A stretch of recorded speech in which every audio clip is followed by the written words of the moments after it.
The lady was an ordinary student in her past life. A graduate, she did not do anything remarkable, so she met an unfair death. However, later she came back to life, and not only found herself in the world of the stupid novels she had read the day before, she is reborn in the body of a villainess who will suffer a horrible death at the end of the story. The young lady was in shock. She did not understand what to do in this situation. She knew that if she left things as they were, the main characters would kill her. She knew that they would not hesitate and would decide everything quickly. She was puzzled because she understood that she could not avoid death. She understood that both in the past and in the new world, she spreads early with her life. The young man looked at her intently and called out. She was taken aback and left her thoughts. She sighed heavily, looking at the young man. He looked at her intently and said that she had that expression on her face again. He looked at her intently and said, puzzled, that she must not tell him that she had been thinking about that bastard again. She looked at him intently and, sighing heavily, said that it was impossible because she was his wife. The incredibly strange thing was that the person she possessed was the worst villain she knew, that everyone's hatred towards her must be completely justified. He looked at her intently and quietly said that she should stay close to him. He said that she must not forget that only one person in this world could make her a duchess, and that was him. She was lost in her thoughts and remembered the young man who was calling her pitifully. She looked at him in surprise, as she did not expect to see something like this. Callus sighed heavily and asked what he could do to get her back. He said he was ready for anything, and she just had to tell him. The young lady looked at Saria with a smile and said that she wanted to see her change into her wedding dress. Saria asked in surprise what she was talking about. She was shocked, wondering if the young lady really wanted to see her naked. The lady looked at her intently and asked if her mother was not a commoner who became an aristocrat. She said with a grin that she wished she could say the same about her mother. Saria was shocked, as even the main character had changed. She was puzzled and wondered if she would be able to survive in a new world, in a new unusual story. The girl looked at the young lady intently and called out to her. A moment later, she asked Saria if she wanted to live. The girl told her that if she wanted this, she should think carefully about her desires. She said that she should think about what she wanted to come to. She was in shock as she was lying at the altar covered in blood. She was momentarily taken aback when she saw a young man urinating near her and calling her, but it was all in vain because she was quietly leaving the world. The lady told Saria that the empire had a bright future. She smiled and said that the saint had come down from heaven, which meant that they were blessed from above. She looked closely at the young lady and asked if it was her fiancé who was standing next to her. She sighed heavily and said that they were similar, had become very close, and now was the time to be jealous of them. Saria was simply furious because she knew that their wedding was in a week, and he was already flirting with someone else. She wanted to pull his hair out, but she knew there were a lot of prying eyes around. Saria said with a smile that her fiancé was just very sociable. The lady told her that she still had not recovered from her cold, and also said that she would bring her some medicine that evening. A moment later, the Duke visited them and told the lady that she would spend the whole day on the terrace with her patient. The young lady was taken aback and greeted the Duke. The Duke told her that if she remained there and her condition worsened, her importunate fiancé would consider it his duty to make a scene and send for the high priest. The Duke said that they should escort the saint to the upper church as quickly as possible, because he did not want any scandals in his house. The young lady knew that he might seem unfriendly, but the day would come when love would appear in his gaze on the saint. She understood perfectly well that such a fate awaited the main character at the end of the story. They are characters in a romance novel about a dimension-jumping heroine named Lena. She ended up in another world where the main characters showed her love, and she ended up in a villain who would soon face a terrible death. The young lady was shocked, as she did not expect that she would become Saria Stern. Saria inherited the power of the gods and was able to obtain the title of Stern, thereby becoming the holiest being in the empire. But her bad temper pushed her to meanness, She could be described as a walking problem of high society. She was occupied with extravagance, in which she excelled.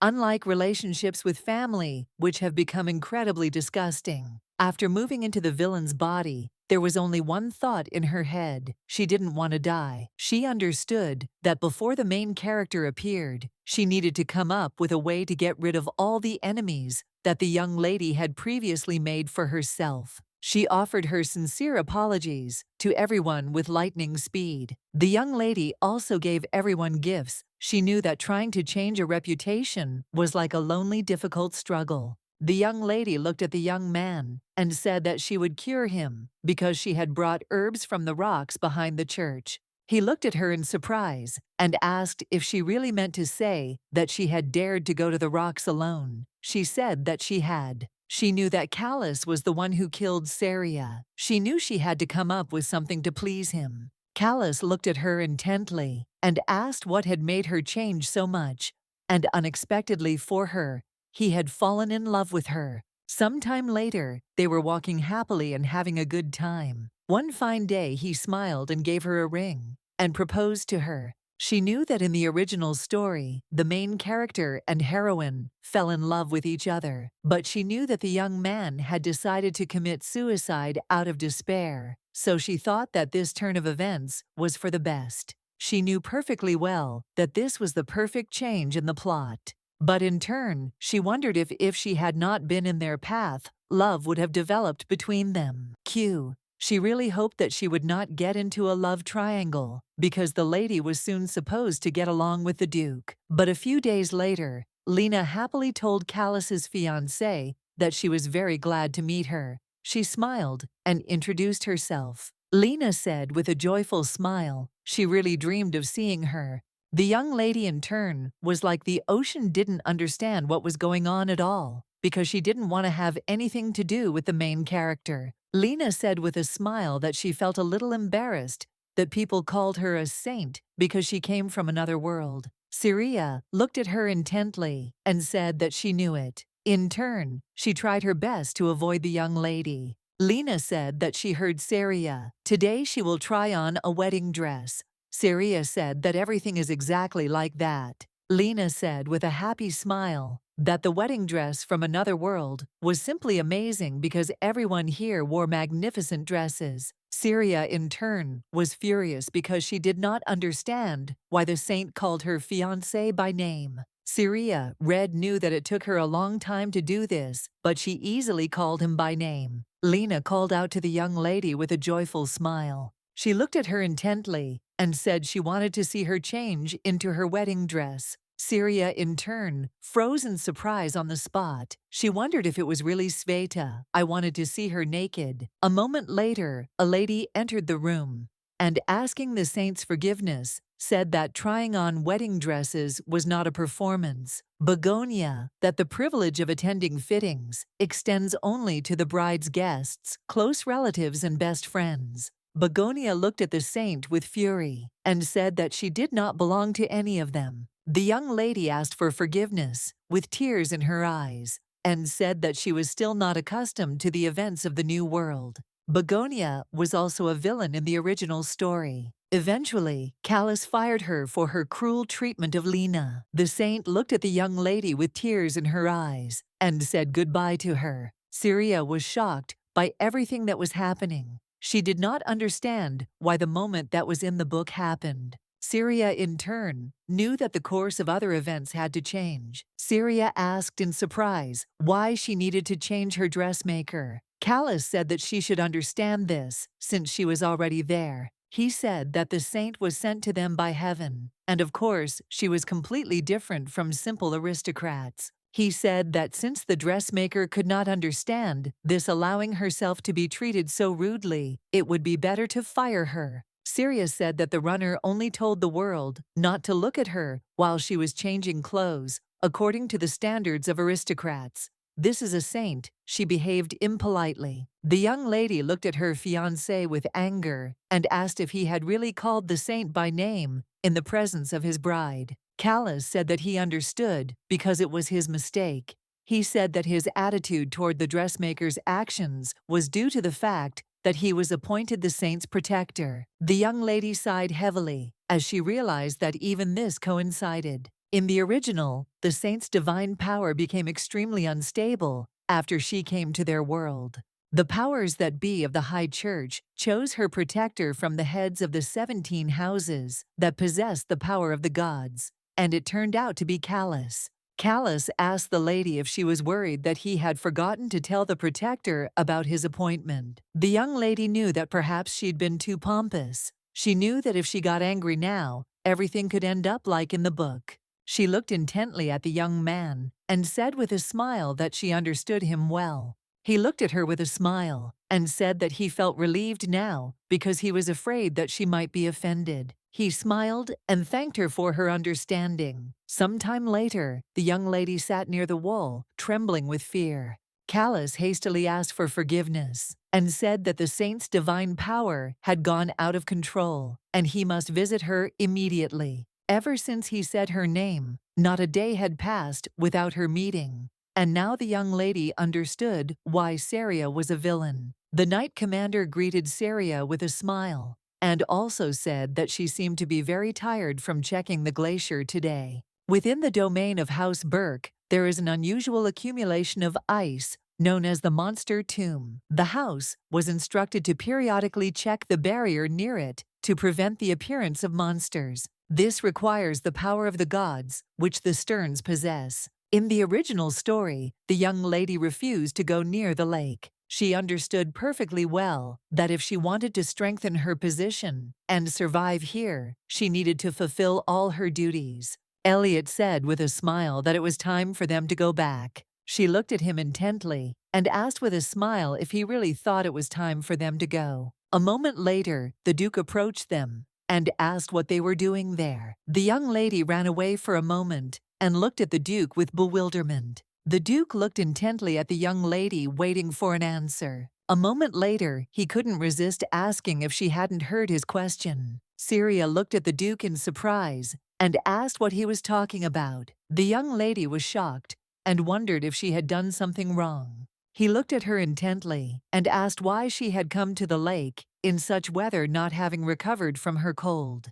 The young lady thanked him for his concern, but also said that she was already feeling much better. She told the Duke that it was her duty to come here, and he asked with cold fury when she had taken her duties seriously. The captain of the knights was alarmed and puzzled by their quarrel. The Duke asked if she was trying to weaken her health even more in order to attract the attention of her fiancé. The knight was in shock and called out to the Duke in alarm. She looked at him intently and said that she had no personal reasons for coming here. Looking at the Duke, she said that no matter how sick she was, her fiancé would not cause panic in his palace. The rest looked at the young lady and asked if the Marquis had a love affair with the saint. The young lady froze for a moment from this question. She was shocked and didn't understand how he could even say something like that. He sighed heavily and asked if they were finished with the check. The knight looked at the Duke intently and said that they were quite finished. He smiled and said that thanks to the young lady's hard work,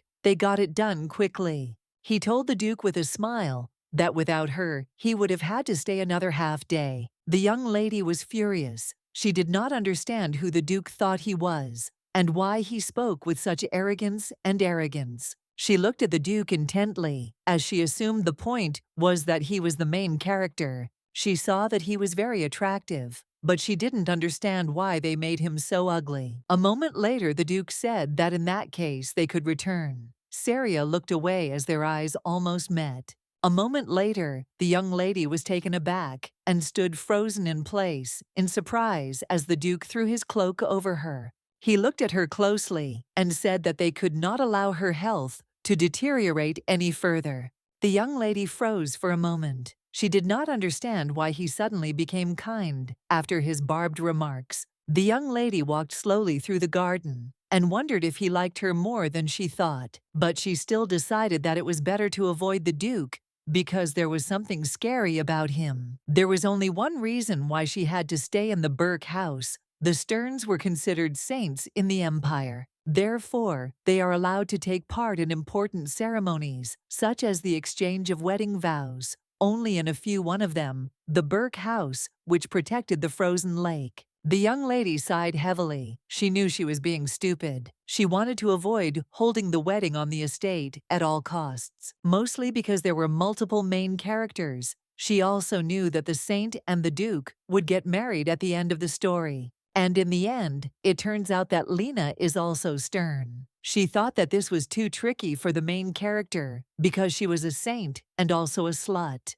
She understood perfectly well that this information would only be at the end, and if she got married and moved out quietly, that would be very good. A moment later, the young lady turned around as someone called her. The accompanying knight of Syria, Abigail Orion, looked at the young lady and greeted her with a smile. Syria asked her knight various questions with lightning speed. Syria asked if she had killed anyone by accident. Abby smiled and said that she specialized exclusively in bandits. Abby said with a smile that everything went well. However, she missed Syria when her armor became cold as ice. The young lady sighed heavily, as she knew she had to go with them. One of the most important reasons why the world needs sterns is because the equipment is made using constellation steel. The armor is able to protect the wearer from magic poisoning. Abby looked at the young lady with a smile and threw a shawl over her shoulders, saying that it was time for them to go inside as she might catch a cold. The young lady froze for a moment as she remembered the Duke, who had also wrapped her up. Now she understood why he behaved this way with her, because everyone was worried about her because she was stern. Syria looked closely at her knight and with a smile asked him to tell her everything that had happened to her. At the same time, a young lady was watching their conversation closely. The man looked closely at the saint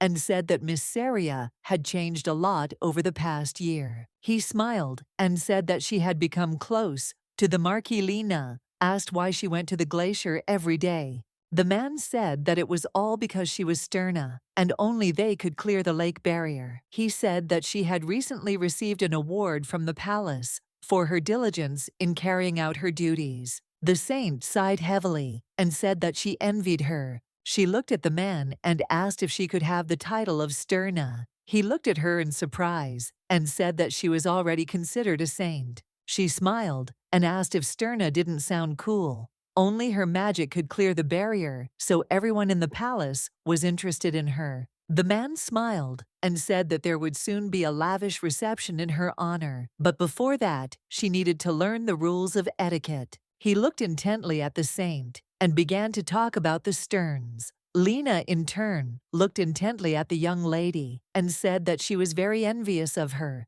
The lady looked at Syria intently and said that her birthday was coming soon. She smiled and said that she needed to drink some winter environment for her cold. Syria smiled and said that it was true and that her birthday was coming soon, and she had forgotten about it. Syria was born on a winter Wednesday. A person must meet a couple of conditions to receive such a title. One of the conditions is to be born on a winter Wednesday. The Wednesday child is filled with sadness, while the Thursday child is filled with love, and the Friday child treats others with kindness and courtesy. She wondered if this was too unfair to those born on Wednesday. In the original, when the lady heard these lines in a church song, she found them unfair, but becoming a stern, she soon came to love birthdays. The title was given to her at the age of 15, when the awakening of her spiritual power was marked by the appearance of a small star on her neck. She immediately renounced her family name and began to use the title name instead, as a matter of pride. The lady looked at her closely and said that the saint continued to be interested in the steel of the constellation, and this was worrying. Syria asked if it was dangerous for her to approach the steel when her power had not yet stabilized. The lady said that the saint had a very curious nature. Syria knew that the walking curiosity was a typical heroine. However, she became a sterna, reaching for the steel of the constellation. She knew she didn't have to worry about it, because after the wedding, she would leave and live peacefully in the Marquise's house until the story came to an end. After some time, the young lady was very puzzled, because she did not understand why they kept bumping into each other. A few minutes ago in the Green Garden storage room, A young lady was admiring the silver laurel branches. She knew that if stubble could become a plant, it would probably be like this. Silver laurel, whose branches contain the power to purify, is also used by knights as an analog of stubble in its absence. She was leaving the garden with a joyful smile, but accidentally bumped into someone. The Duke looked at her closely and said that she seemed to be in good spirits. The young lady was taken aback and a moment later greeted him, but unfortunately she questioned all her branches. A moment later, she began nervously gathering her branches. After a few seconds, the Duke also began to help her, and he also asked if she was heading to the lake again today. The young lady looked at him in bewilderment, as she did not expect to see such a thing. But a moment later, she said that it was exactly like that. He looked at her intently and said that there was something he couldn't understand. She was surprised and asked what he was talking about. The Duke said that as far as he knew, she was constantly being cared for in her chambers, but it seemed that it was not enough for her. She looked at him in surprise, as she did not understand what he was getting at. The Duke said she didn't need to check the glacier so often. He asked, "Didn't you last time?" She tried not because she needed something. She said that everything was wrong. The Duke said that every time she came to his palace, she would scream if she didn't like something. He looked at her closely and said that servants had become bedridden after serving her. She smiled and said that she had to try even harder to make amends for the damage she had done to those people. He looked at her closely and said with a grin that she was very mysterious, and he would even be a little sorry when she left. The young lady froze in shock on the spot. She did not expect to hear such a thing from the Duke. She looked at the Duke intently, as she did not understand why he was behaving in this way. She froze in shock and wondered what was going on. The maids smiled and told the young lady that her wedding presents had just arrived, and she should take a look at them. They smiled, and I happily said that the Marquis had sent her the sapphire personally, and it was very beautiful. Syria recalled the Duke's words with a joyful smile, as she understood that she could handle everything. The maid looked at the young lady intently and said that she had prepared for her the bracelet she had spoken of earlier. She saw that the Marquis had given her a lot, and she wanted to repay him in kind by giving him a gift before the ceremony. The maid asked the lady if she was really going to give it to the Marquis. In the original, the saint found a mine of crystals, but until that happens, they will be considered precious stones. A moment later, a lady flew into the young lady's room and shouted that a disaster had occurred. She also screamed that the saint had fainted after touching the steel monument of the constellation. She said that the monument itself became transparent and began to shine. She screamed that they had a new stern. Syria was in shock and did not understand how something like this could happen. She understood perfectly well that they were now at the very beginning of history, and the saint had to awaken her powers later. A moment later, the Duke entered the room and asked how the saint was doing. The priest looked at the Duke intently and said that the worst was behind them, and that they were lucky that the Marquis was nearby. Syria looked closely at the Marquis as she noticed that he didn't even notice her. The priest told the Duke that they had new stubble. He looked at the Duke intently and said that the saint would repay him for the kindness he had shown her. The Duke asked the lady if she had also suffered after awakening. Syria said that her power was not like that of a saint. The Duke asked in a rage whether the saint had intended to touch the steel and thereby raise a stir in his house. The young men backed away, not knowing what to answer the Duke. They said that the saint probably didn't realize that she was stubble, so she touched the monument without thinking. The Duke looked at the man with fury and asked if he had given her lessons. The Duke asked why she did that, and the man backed away and said that perhaps it was because she admired Syria. The young lady stood frozen in surprise and shock, as she did not understand why the saint admired her. The man sighed heavily and said that it was his fault. The Duke looked at him intently, since at least he knew it. Syria wondered why the saint did this. She thought that the saint wanted to become Serna on purpose. Syria knew that books, it happened by accident, would have covered the power of the saint, flared up so powerfully that it almost killed her. Syria knew that the truth about her essence had come to light in this way, and she was shocked because she knew that what had happened was different from what was written in the book. Lena screamed and told the Duke that the saint had woken up. The Duke said that was very good, and they must go Lena to the Duke, that it would be a good idea if he took a look. The Duke asked angrily if he really looked like her nurse. Lena told the Duke that he had to do this to maintain good relations with the high priest. The Duke told Syria that they could visit the saint together since she was now Sterna. Callus screamed and called out for Lena. He was very worried about her. She looked at him intently, but did not answer, as it was difficult for her to speak. Callus excitedly asked if she had taken the plunge. The saint quietly whispered that she was in great pain. Callus, holding the saint's hand, said that he was next to her, and everything would be fine. Abby quietly asked Syria if she should cut off the Marquise's hand, but the young lady did not answer. A moment later, the Duke called the Holy Father names. The Duke said angrily that as they could see, his house was full of events this winter. The Duke looked at everyone present and said that he no longer intended to keep this burden in his palace. Syria froze in place in surprise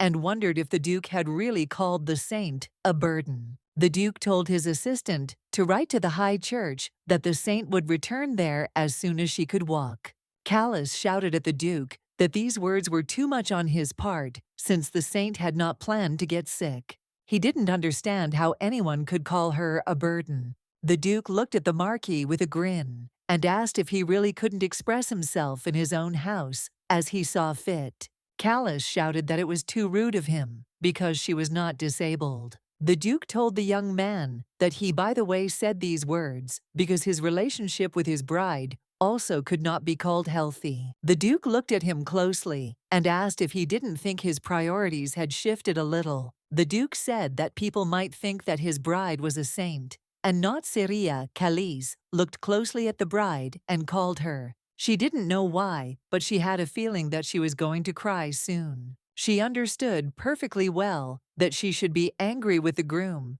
and not with the Duke. She never showed anger and endured everything steadfastly. Syria did everything to avoid the fate of the novel. The Duke said with a grin that they hadn't held a wedding for Sterna for a long time. The Duke said that the oath given to her must be kept as a sacred relic. The young lady sighed heavily, as it was humiliating for her. She really wanted to go home. She wanted to live in peace. The Duke looked hard at the young lady and, holding out his hand, said that they must go. He looked at her intently and said that the Holy One needed rest. Callus hastily called his bride, but a moment later the saint coughed and called him. And with the speed of lightning, the Marquis rushed towards the saint. The Duke slowly took the young lady by the hand and asked if she was coming. She sighed heavily and said that she was going with him. Some time later, the young lady came into the garden. She was thinking about everything that had happened. She remembered how her fiancé looked at the saint with trepidation and excitement, and he also said that everything would be fine with her because he was nearby. She was very angry because he hadn't said a word to her since yesterday. A moment later, she was taken aback and turned around as the Duke called her. The Duke looked at the young lady with sadness on his face. She sighed heavily as she remembered that he had helped her and she had never thanked him. He looked at her closely, asking if she could check the barrier properly after what happened yesterday. He looked at her closely, asking if she needed this as an excuse to get out of here. Why didn't she just move into the annex? Syria told the Duke something that he didn't need to worry about, as she had to carry out her duties diligently, as always. She smiled and said that she would never neglect her duty. The Duke was taken aback and said that he had not meant it, but a moment later Callus called his bride. He looked at her intently and said that he had been wondering where to look for her, but she had been here all the time. The Duke looked at the young man with a grin and asked if he hadn't noticed him. The Marquis apologized for his rudeness and said that he could not find his bride anywhere because he had been looking for her all day. He looked at her intently and said that he had not expected to find them both here in such a secluded place. The young lady was taken aback and froze in place in shock. He looked closely at his bride and said that she should come with him because they had to talk. The Duke looked at the Marquis with cold fury and said that he had not given him permission to enter the vault. The Duke told the Marquis that no one but Sterna could come here without his permission. Callus said with a grin that when he returned to his lands, he would gladly repay the entire debt. Callus told the Duke that if he had a specific amount in mind, he could let him know. The Duke angrily told the Marquis that he had no right to choose his own punishment, and that it would be determined according to the traditions of his house. The Duke told the Marquis that he could have one of his hands cut off at the wrist. The Marquis grinned and told the Duke that he didn't know he needed his hand. The Marquis asked the Duke if he really wanted to start a war between their houses, and the Duke said that he was asking for trouble. The young lady was shocked. She wondered if they would go to war with Winter, just to see who was braver. The Duke looked at the Marquis with fury and said that if he was seeking war, he would gladly answer the challenge. The Marquis looked at him intently and said with cold fury that it was only he who was seeking war. The young lady was shocked by everything that was happening. She did not know what was happening and how she could get out of this situation. Syria told the Duke that her fiancé had been disrespectful, but they didn't need to start a war over such a trifle. She looked at the Duke intently and said that she begged him not to do this. She asked him to show the favor he had shown her. She said her fiancé would vow never to do anything so disrespectful again. The Duke looked at the Marquis with a grin and called him. As he was leaving, the Duke told the Marquis that he had the most beautiful bride, and the Marquis froze in shock. The young lady in turn was very happy, as she understood that the trouble had passed. A moment later, the Marquis approached the young lady and said that they needed to talk. He shouted at her that she could not behave like that, and that it was very immodest of her to grab the Duke by the clothes. He said that her disgusting and rude behavior was caused by simple anger. The young lady was shocked by his words. She turned around and asked if he meant to say that it was her rude behavior. He asked his bride to calm down because she knew that the saint was ill. He said that she had no one to rely on except him. He was shocked. He didn't understand why she behaved this way and why she spent time with another man right in front of his eyes. She said that he behaved the same way towards the saint. He shouted that these were different things because the saint was sick. The young lady cried out furiously that these were different things, but at least she did not call the Duke by his name in his presence. Syria told him to let her go, but the Marquis wanted her to listen to him for a little while. The young lady was furious, as she had already heard enough of her side. A moment later, she broke free from his grip. The Marquise was shocked by her action. She, breathing heavily, told him that she asked him to let her go. She looked at him with cold fury, barely holding back her tears. He was in shock and asked how he could pull his hand away like that. After all, it had hit a tree. She looked at him intently and said that if she were in his place, she would file for annulment of their engagement and ask for the saint's hand. The Marquise froze in place and asked what she was talking about. He was shocked by her words, and I screamed that his love is her. Syria asked, who would believe a man who tenderly holds another woman's hand in front of his fiancée? Unlike the heroine, she did not fall in love with the Marquis Pucci, although she liked him, but she knew that he killed Syria in the original. She knew very well that he had taken his own life. When he was rejected by the saint, she knew that the same fate awaited them. She hoped that since the main character had a happy ending, they could also enjoy happiness. She was afraid that they both might die again, and with tears in her eyes, she said that he knew nothing. She sighed heavily and said that he had no idea how scared she was every time she saw them together. The young lady looked at him intently, tears streaming down her face. He came closer to her and called her. He sighed heavily and said that he had not wanted to make her cry at all, and therefore asked her for forgiveness.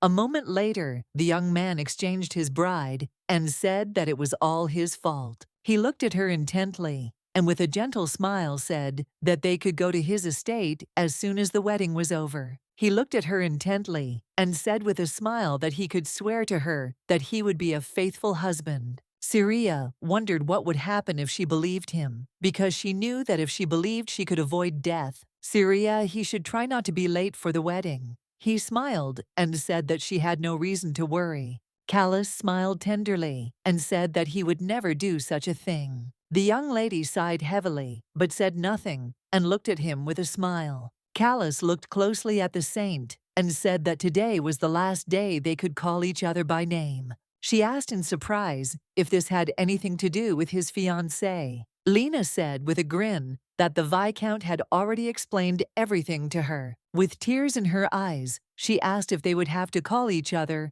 Marquis and Saint from now on. Callus said that everything was true, and after the wedding, they would hardly be able to see each other. The saint was shocked by this news because he was her dear friend. She said that it would be very nice if they could meet at least sometimes.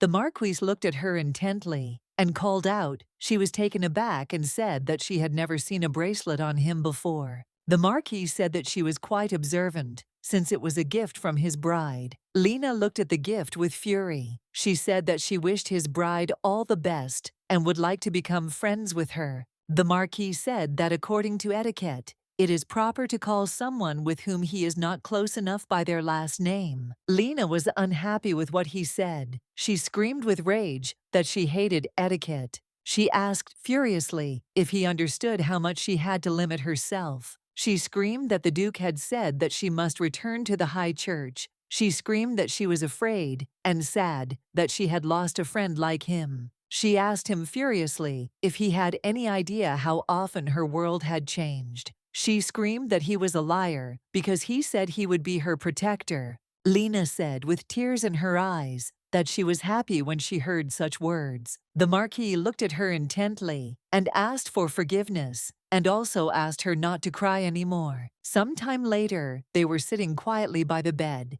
He looked at her intently and asked if she had calmed down at all. The saint sighed heavily and said that she would like to go to the glacier. He looked at her in surprise and asked why she was doing this. She said that now she was astern and would be able to help Saria with her duties, and then their relationship could improve. Callus looked closely at the saint and said that he understood her feelings, but in her current state, it was dangerous to do so. The saint looked at the young man with cold fury and told him to stop arguing with her because she would go there even alone. He looked at her intently, but did not answer, for he saw that she was determined. A moment later, he finally agreed with her, as he knew she was a saint who was still under the protection of his house. He understood that if something happened to her, his family would be in trouble. Callus said they should do everything in just a short time. She smiled and agreed. Lena told the Duke that all means of communication with the Marquis had been cut off and that they might have been caught in a severe snowstorm.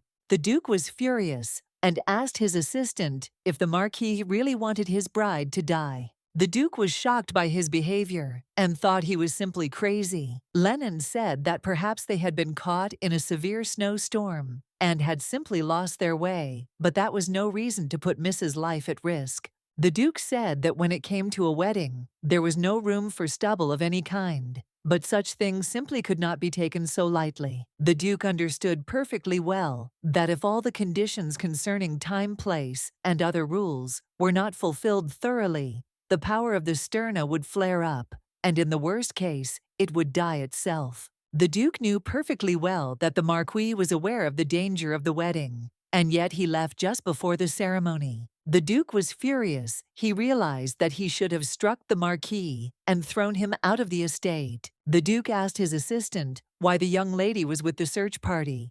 He said that perhaps she was worried about the groom and wanted to go with them. The Duke thought for a moment because he noticed that in a year she had become a completely different person. As he left, the Duke said that it was very interesting. But a moment later, he told his assistant to tell the young lady that he forbade her to leave the palace. The young lady, in turn, was puzzled, since she was not allowed to leave the palace. She knew that she had to find her groom before the ceremony. Abby entered her room and said that they had been ordered to stop for the day. Abby said the closer they got to the glacier, the more intense the blizzard became, and the search would resume at sunrise. Saria said she understood, but was still worried, wondering if he would be able to come back. Evie looked at the lady intently and said that the Duke had asked her to give her a message. The Duke looked at the knight intently and said that she must convey his words to the lady. The Duke said he would bring the bastard to the wedding hall, even if he had to tie him up himself and return him there. He said that if she didn't hear from him by the day of the ceremony, she should continue preparing as if nothing had happened. The Duke said that no matter what happened, her wedding would go ahead as planned. Abby sighed heavily and said, "Young lady," that these were the words of the Duke, and he was very angry. Syria didn't know why, but the High Church constantly emphasized the importance of punctuality. Abby told the young lady with a smile that she did not need to worry, as the Duke had personally joined the search.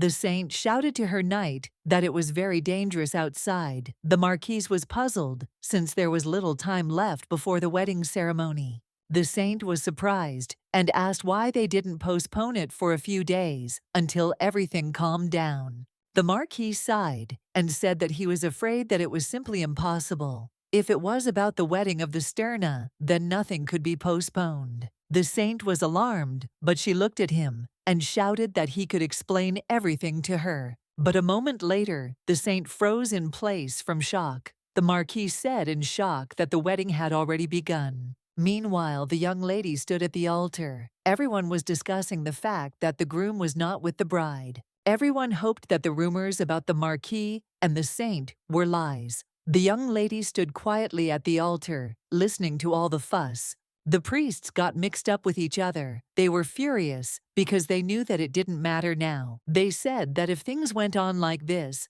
her young lady's pig power gang would explode. Abby looked at her peer with fury and asked what would happen if the marquise did not come. A moment later, the young lady staggered at the altar. For a moment, she was taken aback and froze in shock because she did not understand what was happening. Abby rushed towards the young lady, but she was stopped by the priests and told not to approach Saria. Abby was furious because she wanted to help the lady, but she was told that if anyone touched the lady, her divine power would become even more all-consuming. The young lady was in shock because she thought she had escaped the bad ending, but death was on her heels. She was in shock. She didn't understand why everything happened like this. She wondered if it was all because Saria was a villain. She was in shock because all she wanted was love, and she wondered what she had done wrong. A moment later, everyone present was taken aback as they saw the Duke, who opened the doors with lightning speed. He moved towards the young lady with lightning speed, but everyone present shouted that he must not touch her. The Duke looked at the young lady intently and, lifting her from the ground, said that she must pull herself together. He looked at her closely and said that he knew she didn't want to die because it would be unfair. She sighed heavily and said that she didn't want that. With tears in her eyes, the young lady said that such a death was too pitiful for her. The Duke was taken aback and froze for a moment, but after a few seconds, she let go of his hand. A few seconds later, the Duke told the priest to prepare everything for the wedding ceremony. He looked at them with fury and said that the young lady's wedding must take place as planned. He said that she would be saved. The young lady ran away in fear because she wanted to live, so she begged for mercy. She heard someone calling her, and opening her eyes, she clearly saw the Duke in front of her, who was calling her. She looked at him in bewilderment, but many people only smiled and said that she remained beyond his understanding. He looked at her intently and asked what kind of dream could have brought her to tears. She looked at him in surprise and asked if she had really been crying. Rush said that that was exactly it, otherwise he would not have woken her up.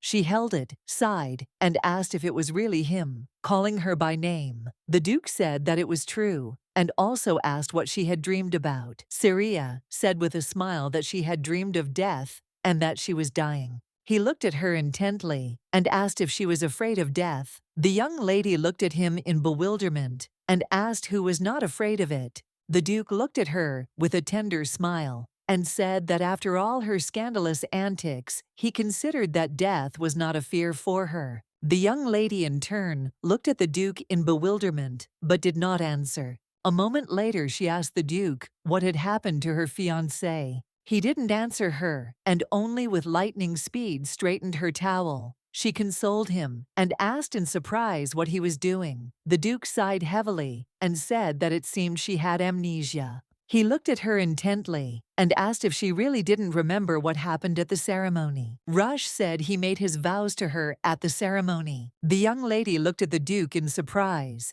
and asked if they had really become husband and wife. The Duke said that everything was correct, and the head of the House of Burke could not allow his family to be dishonored by losing Stern. She looked at the Duke intently and asked if he knew that she could die before the ceremony. The Duke sighed heavily and said that he knew about it. Rush said that Stern's wedding is supposed to be a strict affair, and to avoid the worst-case scenario, it is customary not to tell them about it. He looked at her closely and said that their betrothed were always notified, as they too would be in danger if the ceremony was interrupted, as the divine power of the Sterna would then be released. Syria looked at the Duke in surprise and asked if he really meant that Callus knew about this. She asked if he really knew that she would die if he was late. Callus ran into the estate. In a hurry, the maid shouted at him that he should not go into the young lady's room, but he did not listen to anyone. He ran into the room and looked at the young lady, intently calling her name, but she only looked at him with fury. The maid was taken aback because she knew that the Duke had ordered that no one should be allowed into the mistress's bedroom. Syria looked closely at everyone present and asked them to leave them alone because she and the Marquis needed to discuss something. The Marquis looked at her with fury and asked how she could do such a thing. He was shocked and did not understand how she could marry another man, and a duke at that. The young lady in turn did not want to tolerate this. She angrily hit him in the face. She looked at him intently and said coldly that he didn't come to the ceremony. Syria looked at him and said that she married another man solely because of him. Syria was furious. She screamed that if it were not for the Duke, she would have died a terrible and painful death due to the fault of her fiancé. She looked at him intently and said that, judging by his expression, he was curious about how she knew such information. She was furious because she knew that he himself was aware of the fact that she could die if he was late for the wedding, but he still decided to do otherwise. She looked at him intently and asked with a grin if this was really what he was after. She asked if this was really the reason he had gone out for a walk with the saint. The Marquis was very much puzzled. He told the young lady to listen to him, as they were simply caught in a snowstorm. With lightning speed, he fell to his knees and screamed at her that he simply had no choice. He screamed that he was terribly worried about her, and even during the snowstorm, he tried to get to her, but suddenly lost consciousness. Bursting into tears, he said that she should not doubt, because she was the only woman he wanted to marry, and all his words were spoken from the heart. With the speed of lightning, the Marquis took the young lady by the hand and said that he really loved her very much. Syria froze in place for a moment. She was stunned as some kind of power emanated from the Marquis. She was taken aback and looked at him intently, and also wondered why he was still alive. She understood perfectly well that his powers should have exploded like hers. As payment for breaking the oath, she was dumbfounded on the spot because she could not believe what had happened. Callus took part in the ceremony. At the moment he vowed to marry Syria, thereby tying himself to the Sterns as a whole, meaning that he could theoretically marry anyone. He found himself in a situation where all the conditions were met: the presence of a wedding ceremony, time and place. She was well aware that there was another Sterna in the data on the possessions. The young lady looked at him intently and asked if he had married a saint. The Marquis rose up with lightning speed and looked intently at the lady, who angrily took her hand away from him, for she believed that this was so since he was alive. She understood perfectly well that one would humiliate himself so much just to avoid repeating the fate of Syria from the book. She sighed heavily and said that she had fallen in love with him not long ago, but now regretted that she had wasted a lot of time. The young lady was in shock because her chest suddenly felt tight. She was constantly careful so that Callus would not be upset. The Marquis was furious. He shouted that this was only a temporary marriage like hers with the Duke. He shouted that they needed them so that they could survive. The young lady looked at him with fury and asked what was wrong with him. She was furious because she knew that her beautiful and submissive behavior had ruined the bride in another way. He looked at her intently and said that they could divorce them and marry each other. The Marquis shouted that they could start all over again because they still had time. Syria asked angrily if it was just a matter of time. She looked at the Marquis intently and said that her feelings for him had long since disappeared. The Marquis froze in place from the slag. A moment later, the young lady was walking away from him. In a hurry, the Marquis did not want to let her go and shouted for her to stop. The Marquis, with the speed of lightning, seized the young lady by the hand and called her. She looked at him intently and told him to let her go. Syria told him that the power of another sternum was coming from him, and she felt it. She screamed that it was disgusting, so he should not touch her. The Marquis was taken aback and froze in place from shock. He looked at her hard and said that she must listen to him first. But a moment later, the Duke came up to them and said that the young lady had told him to let her go. The Duke looked at the stamp with fury and asked if he was also deaf on top of everything else. Callus looked at the Duke with fury but did not answer. The Duke looked closely at the young lady as he noticed that her wound had opened. She sighed heavily and said that it had opened a little too early. The Duke said anxiously that it was not a little at all, and they would immediately follow the priest, and he would provide assistance.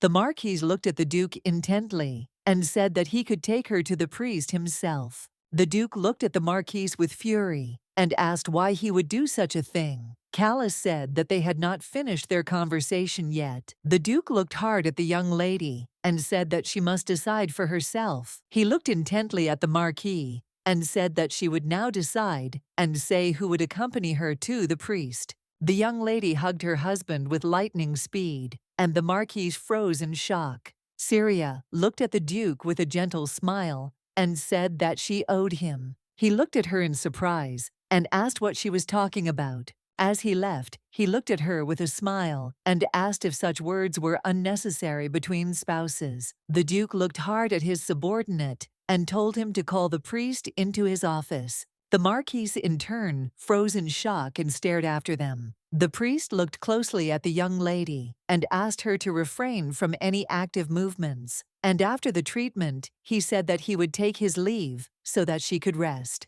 The Duke looked at her closely and asked if she was feeling better. The lady froze in place for a moment. Rush looked at her intently and asked if she was not going to answer the question. A moment later, the young lady rose up and knelt before the Duke. She sighed heavily and said that she knew she was a little late, but she wanted to thank him for saving her. The Duke, in turn, was taken aback because he did not understand why she did this. He looked at her in surprise and asked if she had hit her head. Syria looked at him in surprise and said that her head was fine. Rush asked worriedly what was the matter. Then she smiled and said that she had only just now finally come to her senses. She smiled and said that she wanted to thank him for saving her. She understood perfectly well that she owed her life to the main character, the man she considered the most terrible in this world. She looked at him intently and with her gentle smile said that she was sincerely grateful to him. The Duke, in turn, froze in surprise on the spot. She was well aware that he had held his first wedding to save her. She smiled and said that she had done it all she could to repay the kindness he had shown her. She understood that the first marriage of the Duke of the Empire had been with her. The young lady sighed heavily and said that for that reason she wished very much that he would not worry too much. She looked away from him and said she would try not to ruin his marriage prospects. The Duke looked at her in surprise and asked what she was talking about. He smiled and said that it was the first time he had heard a woman say something like that, and he had never known that a woman was bothered by such things. Syria said that even if he married 2, 3 or more times, he would still not stop inflaming women's hearts. He asked in surprise if she really thought he was a lecher, and the young lady cried out in embarrassment that this was not the case at all. Syria looked at him intently and said that she very much hoped that she had not offended him, and she also said that she intended to spend all her energy on the good of his estate for as long as their marriage lasted. The Duke froze in surprise for a moment, as he did not expect to hear such a thing. He looked at her in surprise and asked why she was watching his reaction so closely. He wanted to know if he scared her. She smiled and said that he didn't, but she knew that the way he was described in the book terrified her. Rush looked at the young lady with his gentle smile and said that in any case he would look forward to her contribution to the well-being of the house. She looked at him intently, confusion on her face, but a moment later with a joyful smile, she said that she would do everything in her power to live up to his expectations. Some time later, Syria came to the dungeon to see her knight, and Abi joyfully asked the young lady if she was okay. Abi, surprised and smiling, asked the lady how she knew that she was behind bars. Syria said that the Duke told her everything, but now it was not important. She was shocked and did not understand what made Abi challenge the Knights of Callus. Syria shouted at the defender, who considered it disrespectful. Abi sighed heavily and said that she only challenged them to a duel. Abi said that she had to clench all her patience into a fist to refrain from challenging the Marquis himself. The young lady sighed heavily but did not answer. Syria looked closely at her protector and asked her to do something about her character. The knight commander looked at them intently and said that Abigail had not challenged them to a knightly duel, but rather to a fierce fight. Elliot looked at her closely and said with a smile that she had barely escaped expulsion from the Empire. Elliot looked at the young lady intently and said that she did not need to worry because thanks to the Duke's mercy, she would be released in a couple of days. The young lady was amazed. She asked with a smile how she could repay him for such kindness. Elliot smiled and told the young lady that Abigail was the debtor and not her. Syria smiled happily and said that her protector was a true knight, so she always paid back her debts. Abi looked at them and asked how long they were going to stand there. Some time later, they were slowly returning. At the estate, the young lady was worried. She wondered if it was too cold in the prison, as she was worried that her protector might freeze to death. Elliot looked at her puzzled and asked if she really thought that was possible. The young lady said that she was very worried about her protector. He looked at her in surprise and asked if she was serious. Elliot said that her protector was one of those people who would always find a way out, even if they found themselves in a glacier. He could not understand how the young lady managed to find such a hardy escort. Syria said that as soon as her protector was free, she would bring her hot beef soup and give her the best and thickest cloak she could find. And she also thought that her protector needed to live in her quarters for a while. Elliot laughed heartily after her words. She looked at him in surprise and asked why he was laughing. He looked at her with a smile and said that now he realized what the Archduke had seen in her. Syria looked at the commander of the knights in surprise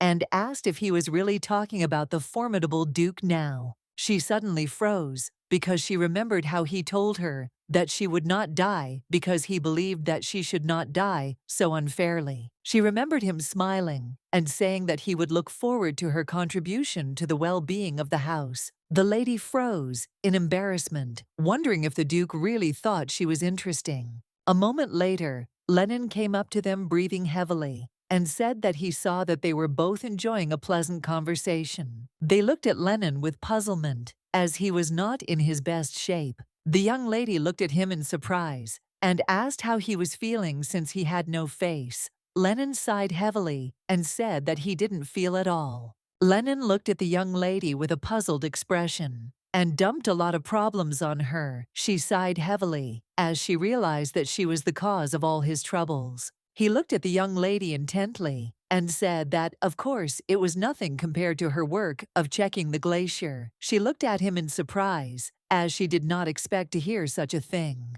Lenin, looking at the lady, said that another mistress of the house would have dealt with such things with him, but she was still very weak, and her marriage to the Duke had not yet been approved, so he would have to cope on his own. Syria looked closely at the young man, as she could see that he was worried that she might feel guilty. She was surprised, but at the same time glad, that the servants of the house were very kind to her. The young lady thanked him with a smile. He looked at her intently and said sheepishly that the end-of-year celebration was coming up soon, and she needed to get ready. She smiled and said that of course she would take care of everything. A few days later, the young lady was glowing with beauty. Begonia smiled and said that the young lady suited her current image very well. Syria looked at Begonia with a puzzled expression and asked if she thought the image was too ornate. But she said that the young lady would soon become a duchess, so such a level of pomp was possible. Syria said the Duke had married her only to save her. Begonia said she had known cases where gestures of goodwill had ended up being fateful. A moment later, they heard someone knocking on the door. A maid slowly entered the young lady's room and, trembling, announced that she had a visitor. A moment later, the saint entered the room in a hurry and asked the young lady to speak to her. Begonia was in shock. She wondered if the saint had gone mad. The young lady sighed heavily and asked everyone to leave them as she wanted to talk to the saint. She looked closely at the saint and said that she wanted to hear what she had to say. Syria looked closely at the saint and said that now they were alone. She asked her what she wanted to tell her. The saint timidly asked the young lady not to blame Callus too much. The saint looked at the young lady intently and said that she was simply pestering him with stories about how she wanted to go to the glacier, and there they were suddenly caught in a snowstorm. Syria looked closely at the saint and asked if she didn't know that the marks were from her fiancé. The saint sighed heavily and said that she knew about it, but he was a very dear friend to her. Lena sighed heavily and said that she wanted to create one last memory with him. Syria looked at the saint and asked if they would never see each other again, since this was now her last memory of him. The saint was taken aback, not knowing what to answer. Syria sighed heavily, as she knew that she ended up bullying the saint, just like in the book. The saint burst into tears and told the young lady that she only wanted to be friends with her. Syria sighed heavily and asked the saint if she really thought that a former and current wife could become friends. The saint looked at her in surprise and asked why not. Syria looked at her in surprise and asked what she was talking about. Lena looked at the lady intently and said that they were not officially married. Syria said that it was their business and did not concern her. A moment later, a maid entered the room and told the lady that it was time for them to go. The saint looked closely at the young lady and said that she had really hoped that they could become closer. The saint looked closely at the young lady and said that her mother was not a commoner who became an aristocrat. The young lady in turn froze in place, rooted to the spot by her words. Lena, looking at the Duke, said that if his memory served him right, the lady had fainted at her last wedding. And after the severe loss of blood, he was in shock and did not understand why the Duke did not forbid her to overwork. The Duke sighed heavily and asked his assistant how one could interfere with someone who sincerely wanted to work. The Duke sighed heavily. He understood that it would be better for her to be busy with something than to sit and be sad. He did not want her to give in to emotions and empty thoughts. He looked closely at his assistant and asked in surprise why he suddenly began to worry about her well-being. The young man was taken aback because he did not expect such a question. A moment later, he shouted that he was not indifferent to those who quickly and efficiently perform their duties. Lena asked the Duke if he knew how soon they were preparing for the end-of-year celebration. He said it was only thanks to the lady that he could sit in his office and leisurely look through documents an hour before the ball. Lena looked at the gentleman and asked what had fascinated him so much. Lena read that Burke had invited a magician from the kingdom to drive out the demons from Laurel's estate. Lena looked at the gentleman intently and said that he understood that this would be his last visit to the estate. He also asked the Duke if he would take the lady with him. The Duke sighed heavily and said that he believed he must do so. Even though their union was temporary, they were still husband and wife. Lena looked at the gentleman intently and said that he would be looking forward to hearing how the demons would behave when they saw their mistress. The Duke sighed heavily and said that he himself was interested. Lennon looked at the Duke and asked where he was going. The Duke sighed heavily and said that the reception would start soon. He looked at his subordinate intently and said with a smile on his face that it would be heartless of him not to accompany his wife. Some time later, the Duke was slowly walking towards his wife when suddenly he froze for a moment. He looked at the Marquis in surprise and asked what he was doing there.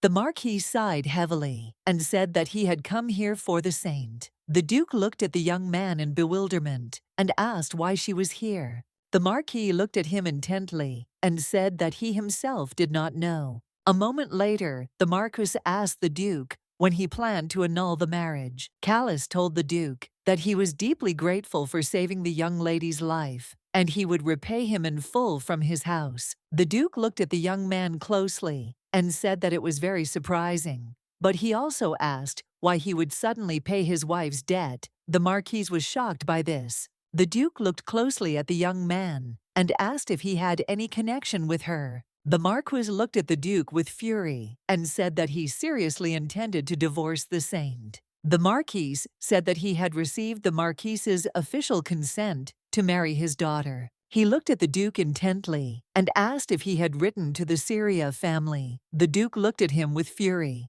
The Duke understood perfectly well that he entered into this marriage to save her, because he could not have time to take into account all aspects. He knew that the blame for what happened lay entirely with the Marquis. He looked closely at the marks from the attacks, not understanding how he dared to say such a thing to him now. As he left, the Duke said that for a man who had put his bride's life at risk, he was too talkative. The Marquis was in shock. He shouted to the Duke, but after a few seconds, they both became alert as they heard a noise. The maid, taken aback, called for her mistress. A few minutes ago, the saint asked the young lady if her mother was not a commoner who became an aristocrat. Syria remembered how everyone in high society would whisper and say that no matter how beautiful she was, her mother was just an ordinary low-class aristocrat. She knew that in the book, she had only mentioned it once, but Syria had reacted very violently to such words. It would be more correct to say that she had become furious like a mad bull. Syria understood perfectly well that she was just in her body, but still it was unpleasant for her to hear something like this. The saint, with a joyful smile, told the young lady that she liked her parents. Syria noticed that she couldn't control her anger when she was around the members of the Escalating house, or when she heard her mother mention the saint, would smile and say that even though her mother was a commoner, she was the same as them. The saint looked at the young lady in surprise, because she did not understand why her face suddenly changed. Syria raised her hand in anger to hit. It was at such moments that the young lady seemed to become Syria herself. Everyone present froze in place for a moment in shock. The saint turned away, preparing for the blow, but she was taken aback and opened her eyes as she felt no pain. Lena looked at the young lady who had slapped herself in the face in surprise. Lena looked at her in surprise and asked what happened. Syria looked at the saint with fury and asked how she knew about such a thing. The saint was taken aback and trembling said that her teacher had told her about it. Syria looked at her intently and asked if she was talking about the Viscount. Syria looked closely at the saint and asked if her wise teacher had told her that she hated it when such things were mentioned, or that discussing personal family histories was considered a grave insult. Syria knew very well that if something like this had happened a couple of days ago, she would have done everything in her power to escape. But now she was furious and wondered how long she had to continue to go out of her way for them. She knew that the Marquis and the saint had deceived her, and yet she continued to endure this. She understood perfectly well that she was the villain here. Syria, in turn, wondered why she shouldn't be evil. A moment later she approached the saint and said that no matter how much the Marquis repeated that their marriage was temporary, they remained the Marquis and the saint. Syria looked at the saint intently and said that people in such a position cannot speak out loud whatever comes into their heads, disgracing those around them. And even more so, they should not refer to the fact that it is difficult for them to understand something. As she left, the young lady told the saint that she was not a baby at all. Syria told the saint that she should be more sensible since she occupied a high position in society. The young lady, in turn, was furious. She did not know whether she should go and tell the priest all the words of the saint. She was furious that the saint had insulted her, but she still wondered if he would do anything about it. She knew that her word would not change the fact that she was a villain. The young lady sighed heavily. She knew she had to go back because Begonia was also in shock now. With lightning speed, she turned around and walked to the side, but suddenly bumped into a young man. The Duke caught the young lady by the hand and asked angrily what was happening to her. She looked at him in surprise, as she had not expected to see him at all. Syria looked at the Duke in surprise and asked why he was there. She wondered if he had come for her. The Duke looked at her in bewilderment and asked what kind of questions she was asking. He looked at her intently and said that he had been following her since she left the room. She looked at him in surprise and asked if it was true. The Duke sighed heavily and said that he thought he was walking loudly enough to attract attention. She smiled and said that it seemed like her thoughts had distracted her from the real world. The Duke looked at her intently but said nothing. A moment later, he moved closer to her and looked intently into her face. The young lady was taken aback, not knowing what to tell him. He sighed heavily and said that it was like a mark that was left on others after interacting with her in the past. Syria was taken aback for a moment and wondered how he knew. She smiled, looking at the Duke, and said that he was right, and she had hit herself because she and Madame Lena had argued. He looked at her in surprise and asked what she was talking about. Syria smiled and said that nothing like that happened. She hoped that he didn't come for this. She looked intently at the Duke, since she did not want to talk about her mother at all now. The Duke turned around with lightning speed and told the young lady that they needed to go out and get some fresh air before going into the hall, as they needed to cool her cheek. The young lady looked after him intently, as she understood that he was not interested in the details. A moment later, he stopped and asked in surprise if she was really not going. She smiled and said that of course she was coming. She wondered if that was really how he was expressing his concern. The Marquis was taken aback and looked intently at the young men, and he also called Syria. He froze for a moment when he saw the Duke with the young lady. The Marquis looked at the young lady with cold fury and called her again, but all in vain. Some time later, the young lady was sitting outside with the Duke. She was looking at him intently, with a smile on her face. He looked at her in surprise and asked why she did not stop looking at him so intently. The young lady was taken aback and stood there in embarrassment because she did not know what to answer him. In turn, she wondered if he had not just been sitting with his eyes closed. Syria looked at the Duke intently and said that he might stain his white clothes. The Duke looked at her in surprise, but said nothing. The Duke looked at her intently and with a gentle smile said that sometimes he wanted to look into her head and see what was going on there. Syria was taken aback as she didn't expect to hear something like that. He smiled and said that her thoughts were chaotic. He said with a smile that he would be very sad if her outfit was ruined. The young lady froze in place with embarrassment.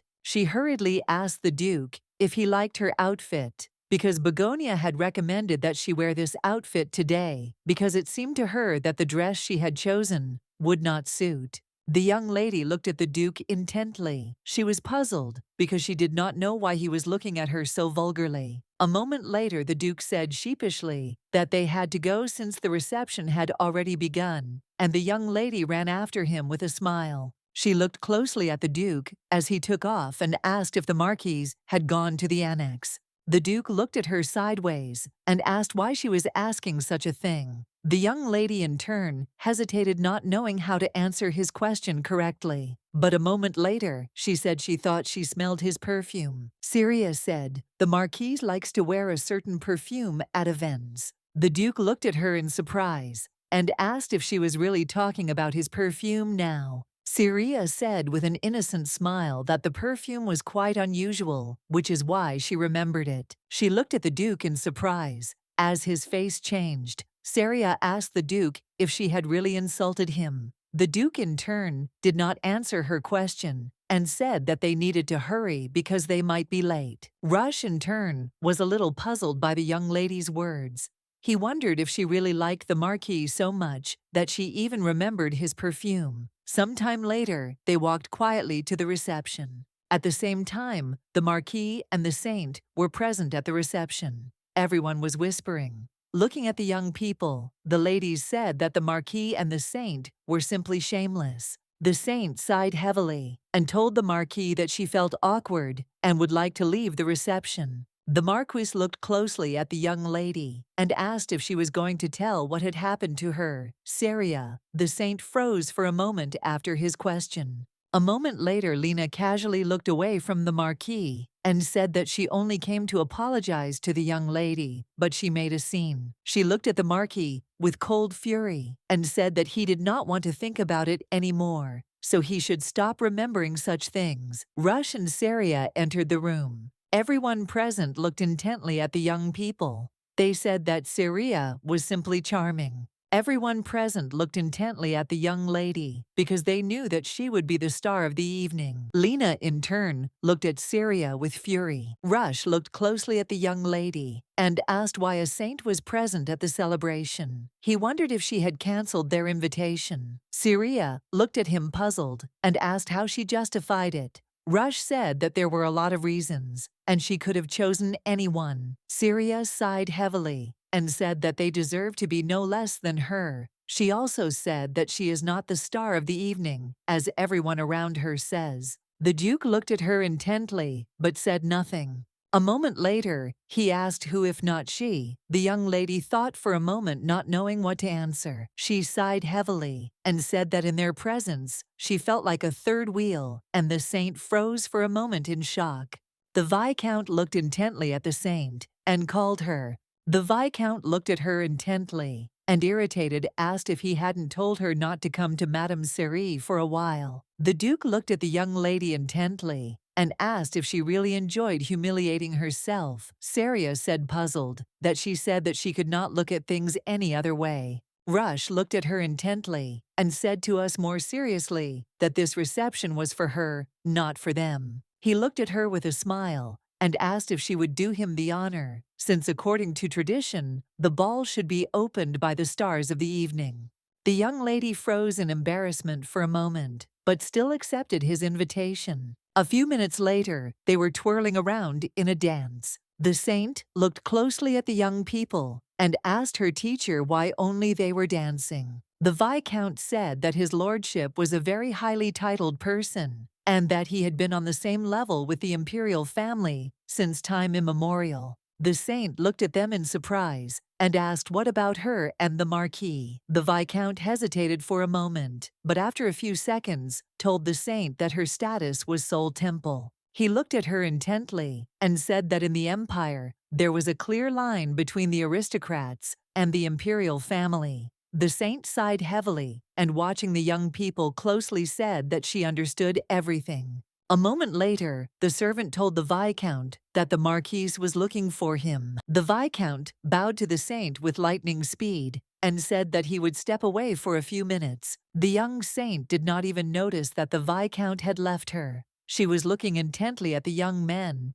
as it was assumed that it would be better on the other side. After some time, her Naledi went out onto the terrace and asked the knight not to let anyone in. She sighed heavily and looked intently at the stars, because she knew that it was impossible to know in advance what the future had in store. She looked into the distance with a soft smile, because she knew that a couple of days ago, she was supposed to become a marquise. She understood perfectly well that if her wedding with the Marquis had gone smoothly, then everything would have been different. But she wondered whether she would have been able to avoid the sad ending and live peacefully. It seemed to her that the Marquis's feelings were real, but he still could not separate himself from the Saint, as it was in the book. She wondered if this meant that the others would also stick to the main plot. She remembered the Duke saying, behind a bright smile that this reception was just for her. She sighed heavily and smiled because she didn't even want to think about it. But a moment later she was taken aback and turned around with lightning speed because she heard the voice of the saint. The saint looked intently at the young lady and invited her to finish their conversation. The Duke looked at his secretary and asked if he had seen the young lady. Lennon said he was sure she had gone to the terrace. He was surprised and did not understand, since when the Duke had been calling her by name, the Duke asked if he was really talking about the Duchess's terrace now. Lennon remembered with a smile how the young lady screamed that she had no right to enter the Duchess's terrace, but he smiling said that she would just look around and nothing bad would happen. He smiled and said that for a very long time it had been locked. He did not even care what kind of marriage they had, temporary or not, but he decided to take the opportunity to open it again. A moment later he was taken aback and asked the Duke if it was not too presumptuous of him to close it back, but the Duke said that there was no need to do that. The Duke smiled and said that the young lady rarely had time to be alone here. He knew there was no harm in giving her such an opportunity. He looked closely at all the guests and noticed the Marquis, who was hurriedly looking for someone. Syria looked at the saint in surprise and informed her that this was the Duchess's terrace, and even the Duke could not enter here. The saint looked closely at the young lady and informed her that she had asked the Marquise for a divorce. Syria, in turn, looked intently at the saint but did not answer. Lena said that she heard that it is as difficult for a woman to get divorced as it is to get married. She said that most likely everything will not work out right away. With lightning speed, the saint took the young lady by the hand and said that she promised to return to her what she had taken. Syria looked at the saint with cold fury and said that it seemed she had misunderstood something. Syria said that it did not matter to her whether divorce or death separated her from the Marquis. It would not change anything because she no longer had feelings for the Marquis. Syria sighed heavily and asked the saint what she needed. Lena was puzzled. She shouted that she didn't need anything from her. Syria slowly approached the door but suddenly froze for a moment as she felt the Marquis approaching. The saint shouted angrily that she knew she was not important here. The Marquis froze in place when he heard her words. The saint looked at the young lady intently and shouted that in her presence she felt like a third wheel. Syria froze in shock on the spot as she had said those words earlier. She looked closely at the saint because she knew that these words were a repetition. Because she had said them to the Duke earlier, Syria was surprised and did not understand why the saint said them now, because she never intended to oppose the saint. Syria looked closely at the saint and said that the Marquise was now behind the door. Syria knew and understood that in this story, the main character was a saint. She did not want to have anything to do with her and only asked for the opportunity to live a full life. Syria looked at the saint closely and said that she was sure that she saw the Marquise from the place where she was standing. Now Syria was a little surprised because she did not understand why the saint said such a thing. Syria, in turn, understood perfectly well that the saint continued to manipulate everyone. Syria looked at the saint with cold fury and asked if she really wanted the Marquis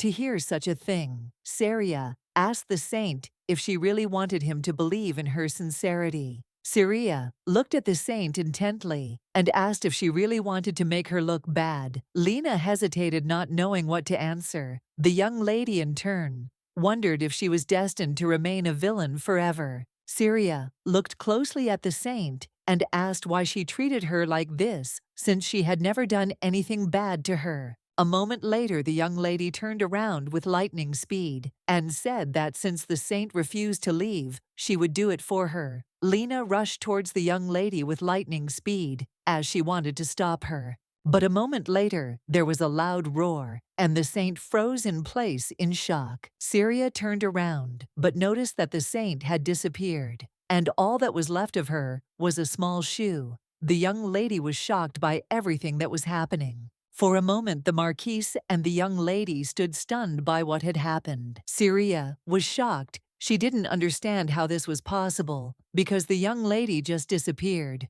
The Marquise flew up to the young lady with lightning speed and asked furiously if she had really pushed the saint down. Syria was taken aback for a moment and froze in place in shock. Syria looked at the Marquise in confusion and asked what he was talking about. A moment later, a knight approached them and asked the Marquise how he could say such a thing. Syria sighed heavily and with tears in her eyes asked the Marquis if he really intended to follow her from behind until the very end. The Marquise was taken aback and shouted to the young lady that this was not what he had meant at all. But a moment later, they froze in shock as they saw the saint floating in the air, enveloped in power and light. Syria looked closely at the saint because she had just become convinced that she was right. She knew that in this book, the saint had left and returned from her world to theirs. Several times, the saint looked closely at the Marquis and called him. A moment later, the Marquis deftly caught Lena.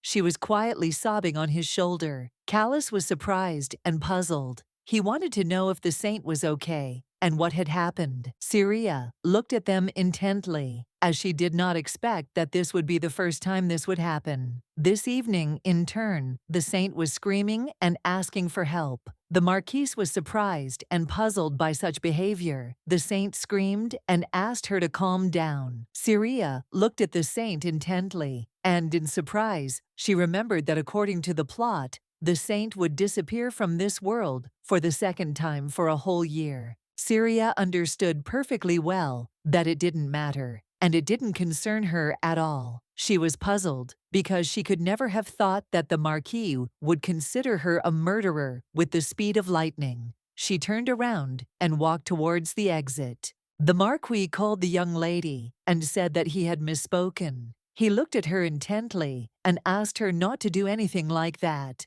But the young lady in turn did not want to have anything to do with them anymore. She strode towards the exit. With lightning speed, the Marquis shouted after her, but it was all in vain. The young lady was furious. She understood perfectly well that since she had gotten the body of an incorrigible villain, she had done everything in order to survive, because it was difficult for her to save her reputation, which had sunk to the very bottom. She understood perfectly well that even if she had failed to correct all the bad deeds of the previous series, Callus could not help but notice the good that she had done in order to repent. The young lady was puzzled because she was very happy when he proposed to her. Then it seemed to her that she had finally been rewarded for all her efforts. The young lady in turn could not even imagine that in one moment all her efforts would be put to waste, even though in the end he chose the saint and left her at the threshold of death. The young lady in turn was furious because she heard how the man who had become attached to her and talked about love said such things. He suspected her of the saint's disappearance,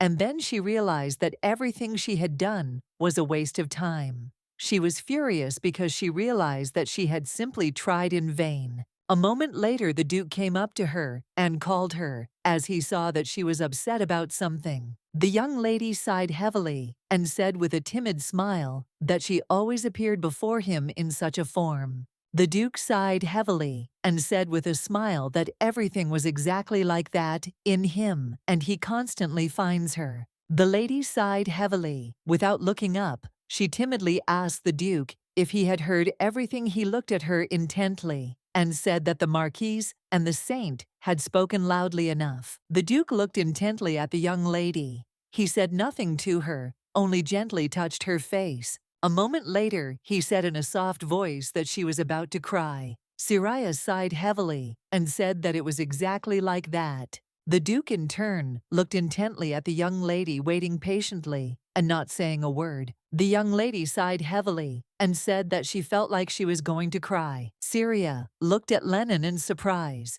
and asked if the high priest had taken the saint away. Lena said that was exactly the case, because the high priest was angry and took her away. The young lady in turn knew the high priest very well and knew also that he was stern, but he was not one to get angry. Syria asked the young man if he had really come to her chambers so early to discuss such matters. Lena was taken aback and said that it seemed the Duke had not yet spoken to her about one matter. The young lady looked at him in bewilderment and asked what business he was talking about. Lena looked at her intently and asked if she had by any chance heard of Laurel's estate. A moment later, the Marquis burst into her room and asked her to give him a little time before leaving. He looked at her intently and said that he begged her to do so. Lena looked at the Marquis with bewilderment and, asking for forgiveness, asked if he hadn't noticed him. The Marquis, without looking at the young man, coldly said that he could decide for himself whether to leave or stay in the room.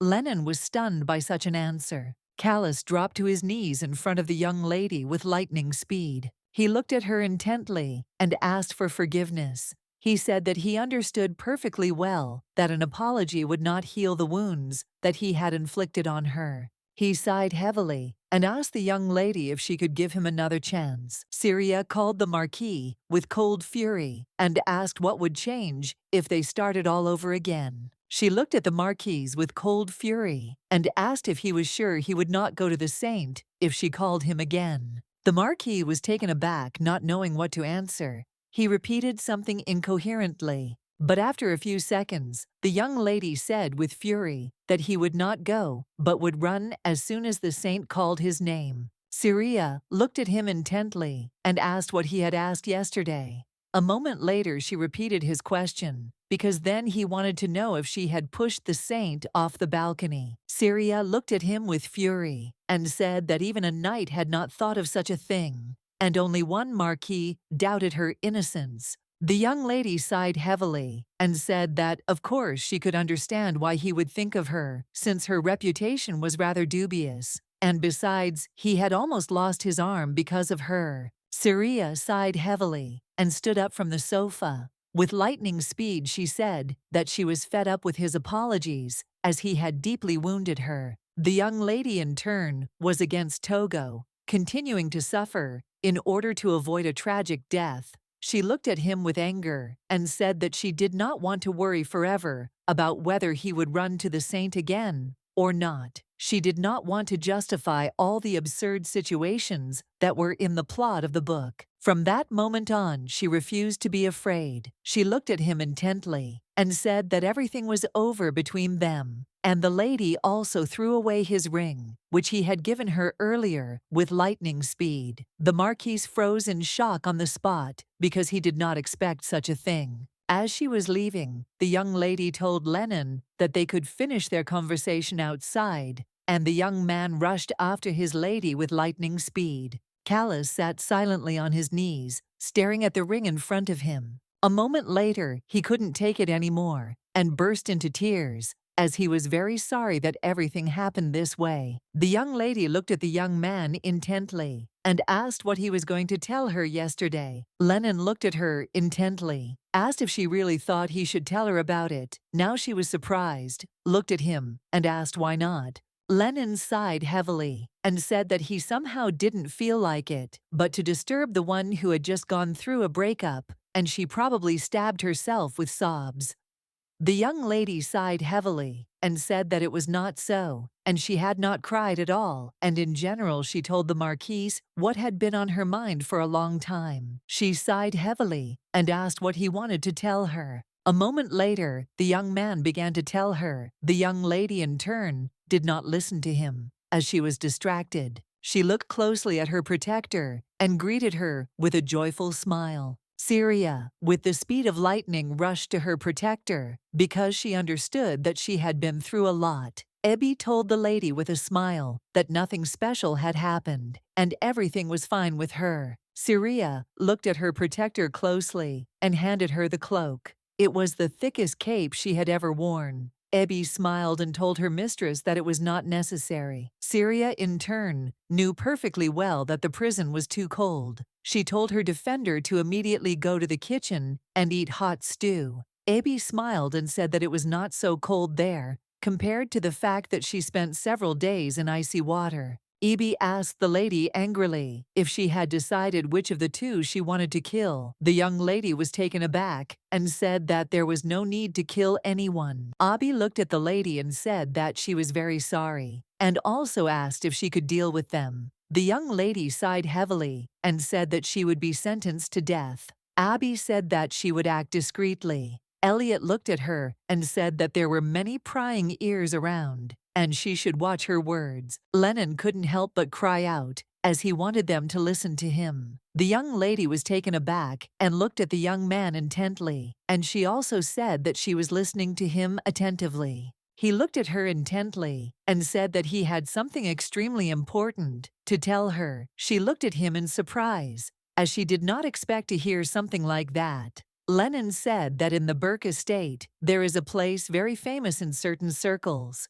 He looked at the young lady intently and said that such a place was the Laurel estate. But she had hardly heard of it, but nevertheless, she would go there with the Duke tomorrow. The young lady in turn knew perfectly well that only the closest relatives of the Burke family could stay at this estate, and in the novel it was mentioned in a couple of lines, and in them they said that everyone had forgotten about this place. She wondered if she had to go there tomorrow. The young man looked at her intently and asked her in a puzzled tone if she had any plans by any chance. She looked at him intently and said that she had no plans. The young man sighed heavily because he was finally able to tell her everything he understood, that the Duke had not managed to meet with her. He looked at her closely and said that she must be confused to suddenly learn that she would have to set out tomorrow, but he still asked her to prepare for the trip, and the young lady said with a smile that she would do everything.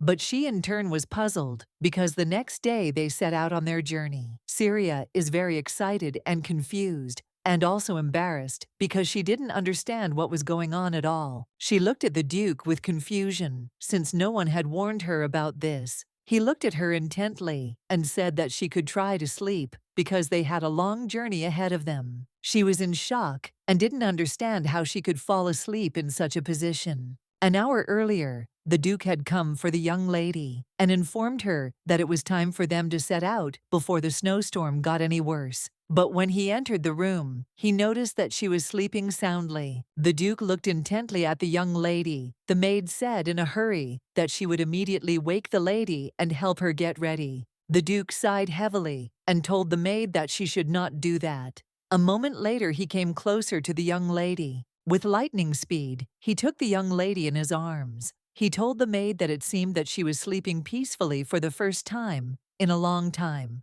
For this reason they would travel like this. Syria was very puzzled. She asked the Duke to let her go so that she could sit on the other side. He looked at her in surprise and asked what she was talking about. He sighed heavily and said that she was now without shoes. The young lady was shocked and did not understand why everything happened like this. He looked at her intently and, as if nothing had happened, said that he simply did not have time to intercept her slippers. He knew that there should be a pair of shoes in the luggage, but she could take her time with it and get some sleep. She looked at the Duke intently and asked if he could sleep in such conditions. The Duke sighed heavily, as everything happened exactly as he expected. With the speed of lightning, he looked around the entire carriage and said that it seemed to be too cold. He took the young lady's legs in his hand. Syria was shocked and embarrassed by his action. She looked at him with confusion and said that he should not touch her feet. He looked at her with bewilderment, asked why he did not do something like that. The young lady, blushing, asked if he always touched other people's feet so calmly. The Duke looked at the young lady with a smile and said that she was not another person. Yet the young lady was embarrassed by his action. She looked away from him, embarrassed, and gathered her courage to ask him a question. Taking her eyes off him, she asked if he had taken her to the estate to spend their wedding night. The Duke froze in surprise, as he had not expected such a question. A moment later, he said with a grin that everything was exactly like that, and it would take place there. The young lady looked closely at the Duke, as if she understood that he was most likely lying. He asked in surprise how she had guessed. She smiled and said that it was all written on his face. She understood that in order for Togo to survive in such a world, she must understand the main character's train of thought. He sighed heavily and said that he was holding her feet in his hand only because it was cold here, because there was no other way to warm them in the carriage, and he simply had no choice. The young lady looked at him intently and asked permission as a duchess to refuse his kindness. A moment later, she was taken aback and said that she was going to quit like Stara. Rush looked at her with a satisfied smile and asked why she corrected herself. She really was his duchess. He looked at her intently and said that if she was against it, then he was not able to contradict her. A few seconds later, their carriage began to shake violently. Herzen was shocked and asked the knights what had just happened. A moment later, he was told that their crew was being attacked by monsters. The Duke looked at the knight closely and asked how much further they were from the gates of the estate. The knight said that they were right ahead. The Duke looked at the knight closely and hurriedly said that everyone should put on astral armor. The Duke looked at the young lady closely and with a gentle smile said that they were very lucky to have her with them. And he also asked her to remain in the carriage, and he would send Lena to her at once.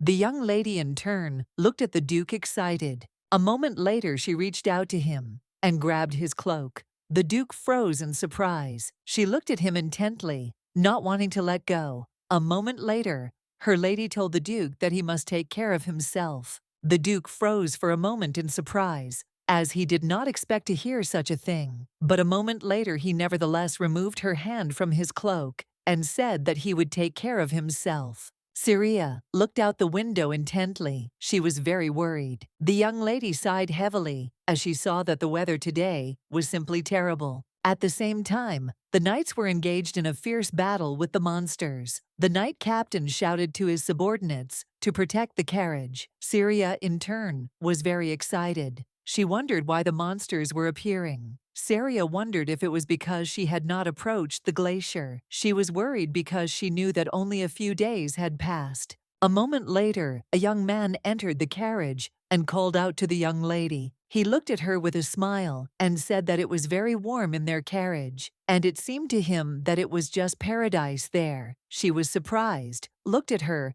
asked if he was really riding a horse. Lena sighed heavily and said that it was not so, because he was sitting next to the luggage. She looked at him in surprise and asked why he hadn't gone with them. Lena paused for a moment for the meat, but still said that they were in a hurry and he needed to check something. He looked closely at the young lady and asked if she knew that they would soon arrive at their destination. He said that once they entered the gate, she should not speak respectfully to anyone or about anyone except the Duke. Lena shouted that if she failed, they would all die because there were demons everywhere. A moment later, the young man screamed as there was a pitch-black demon outside the carriage window. The young lady was shocked and shouted at him that they needed to get out of the carriage as quickly as possible. A moment later, the demon grabbed the carriage with a death grip and began to shake it. A few seconds later, the Dukes were shouted that the carriage had been attacked. The Duke was taken aback because he knew who was in the carriage. The young lady slowly opened her eyes and sighed heavily. A moment later, she looked closely at the young man, for she saw that he lay unconscious beside her. Lena slowly stood up and asked the young lady if she was hurt. He sighed heavily and said that they miraculously managed to escape trouble. The young lady froze in shock when she saw the wound on his face. He looked at her closely and said that he felt a little dizzy, and it was probably due to shock. She froze in surprise because she saw that demonic energy was entering him. Syria, in turn, did not lose her head, and with lightning speed embraced the young man, enveloping him in her power. Lena was shocked by the behavior of the young lady. Syria shouted at him to sit quietly, because it would be bad if he was poisoned by demonic energy. The young man was taken aback when he heard her words. Syria, in turn, understood perfectly well that she did not have a strong ability to accelerate, but she knew that she had to cope with something like this. Lena shouted at the young lady to be careful, as a monster was rushing towards them. The young lady, in turn, froze in shock. She didn't know what to do. A few seconds later, she saw the Duke, who dealt with the monster with lightning speed. She looked intently at the Duke as she hugged the young man. The Duke sighed heavily and asked them if they were wounded. Syria shouted that she was fine and not hurt at all. The Duke asked the young lady if the young man was dead. Lena, breathing heavily, said that he was still alive. The Duke looked at the young lady with anger and asked if his assistant was not killed. So why was he in her arms? Now the young lady was taken aback and said that she was simply trying to cleanse him of demonic energy. After a few seconds, the young lady said that she had done everything, and now he had no demonic energy in his body. Syria looked at him intently, pushing him away from her. She sighed heavily and said that it seemed that everything was fine with him. The young man thanked the lady for saving him, but in turn, he understood perfectly well that judging by the Duke's look, everything would not be fine with him. The knight captain looked at the Duke intently and said that they had dealt with the monsters in the area, but the carriage had been broken after the attack. A few seconds later, the Duke informed his wife that they would continue on horseback. She smiled and said it was okay, because she was very good in the saddle. He looked at her intently and asked what it meant. The young lady looked at the Duke in bewilderment, as she did not understand what he was talking about. Some time later, the young lady sighed heavily and asked the Duke if she was some kind of luggage. The Duke told her coldly that if it were so, she would ride behind him. She sighed heavily and said that she felt like a silkworm cocoon. He said that such insects did not live in his house, and it turns out that she had done him a huge disservice. The Duke looked at her intently and said that she was cold as ice and should sit still or she would freeze to death. She was shocked and wondered if he had to express his concern in such words. A moment later, she shyly snuggled closer to him, feeling his warmth. Some time later, the Duke informed the young lady that they were almost there, and she froze at the gates of the estate. A few seconds later, the Duke carried the young lady into the castle in his arms. She froze in shock when she saw the estate. The young lady could sense from the outside that something unpleasant was lurking there. The Duke looked closely at the young lady, for he saw that she was troubled by something. He looked at her carefully and asked if something had happened. Syria was taken aback and said that everything was fine. Nothing had happened. But a moment later, she said that this place was different from his estate. A moment later, Madame came down to them and looked at the Duke in surprise. She looked at them in surprise and asked if he had come to them with his mistress. Syria said with a smile that he had come with a temporary wife. Madame was furious. She asked if marriage was something like a trial meal for them. She asked furiously about the Duke, if he had kidnapped the young lady. Syria said with a smile that it was not like that. The madam approached the young lady with lightning speed and froze in shock because her hands were simply icy. She was puzzled because she didn't know how they even got to their estate. Syria looked closely at Madame because she saw that her hands were very warm. Lena, looking at the gentleman, said that the knights were already waiting for him at the gate. The Duke sighed heavily and said that he understood and would now come out to talk to them.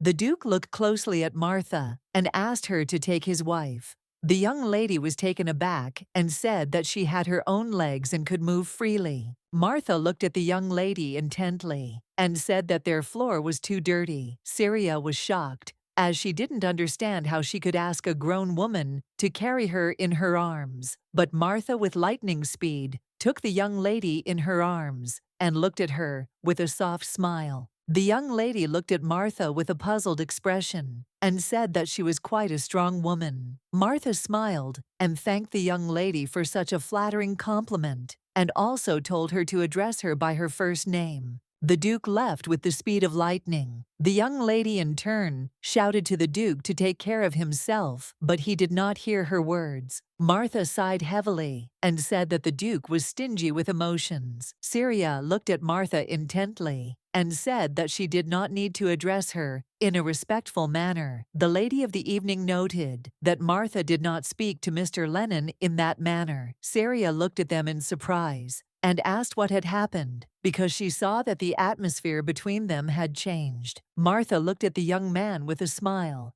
and said that she was waiting for his satisfactory explanation. Martha looked at the young lady intently, and as she left, said that they needed to take her to a warm bath. Martha looked at the young lady with a gentle smile and said that she was cold as ice. Syria, in turn, sighed heavily, but still agreed. Some time later, the young lady was placed in a warm bath. Martha was puzzled because she knew what they had to go through. The young lady, in turn, sighed heavily because she was glad that at least the bathroom was clean. Marta looked at the young lady closely and said that she initially thought that the Duke had kidnapped her and decided to hide her here. Saria said in surprise that the Duke was not that kind of person. Martha looked at the young lady with a tender smile and said that the Duke was much more emotional than it might have seemed to her at first glance. The young lady turned around for a moment and looked around as she noticed that the bathroom looked simple compared to what she had seen. Martha looked at the young lady and said that usually the servants used the bathroom, since the others were in an unacceptable state. Right now, Saria wondered if Martha was reading her mind. She looked at Martha in surprise and asked if there really were other people at the estate. Martha sighed heavily and said that that was exactly how it was. There was also a gardener and a butler. Saria is surprised to hear this, as she thought that no one was looking after the estate because it was empty. Martha looked closely at the young lady and with a soft smile asked if she was warm enough. Saria, in turn, understood perfectly well that for some reason the Duke had abandoned this place, but she did not understand what exactly had happened. Lenin looked at the man closely and said that the estate was the same as it had been before. The man sighed heavily and with a gentle smile said that everything was exactly like that, and since that day, it had remained unchanged. Lenin looked at him closely and asked if he was comfortable living there, since everyone was talking about how the butler of the house never showed up at the main estate. Bastian said with a smile that there was nothing new here for him, and he had lived here for a very long time, and guests rarely came to the main estate. Bastian looked at the young man closely and said with a smile that he should tell him everything that had happened,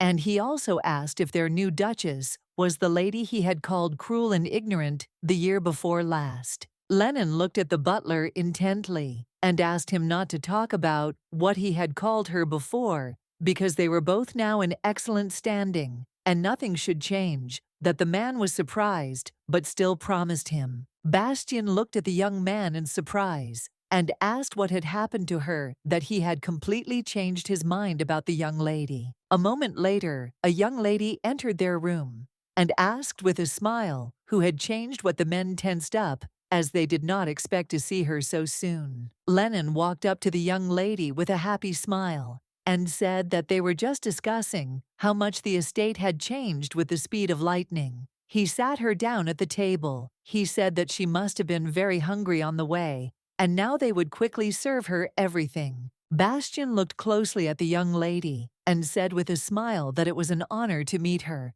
He smiled and introduced himself and said that he was the butler of the house, and he would be very happy if she called him by his name. Saria looked at the butler intently. She had indeed never seen the butler of the main estate. She said with a smile that she was very glad to meet him. He looked at her closely and bowed with a smile, and also said that the others were busy with things at the moment, but he still asked her for forgiveness and said that they would greet her later. The young lady was taken aback and said with a smile that there was nothing to apologize for. He looked at her intently and said that he would bring her food right away while she could chat with the young master. The young lady, in turn, was puzzled because she saw that there was a lot of mold and it was moving. She wondered if it was solidified demonic energy. A moment later, she was puzzled, looked at the wall because her guess was correct, and it was a demonic shadow. Demonic shadows is what the saint called the clots of demonic energy that hardened, becoming byproducts of the curse. They played a significant role in the events of the second part of the story. The saint gained influence over the imperial family when she was able to clear the bizarre demonic shadows that were bothering not only others, but even the high priest.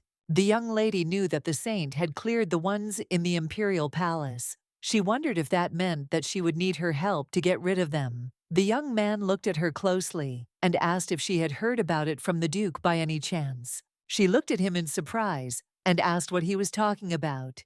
He said that he was talking about mold. Lenin sighed heavily and said that it might cause her discomfort. He looked closely at the young lady and said that the Duke had tried everything, but in the end, he had called them to the estate.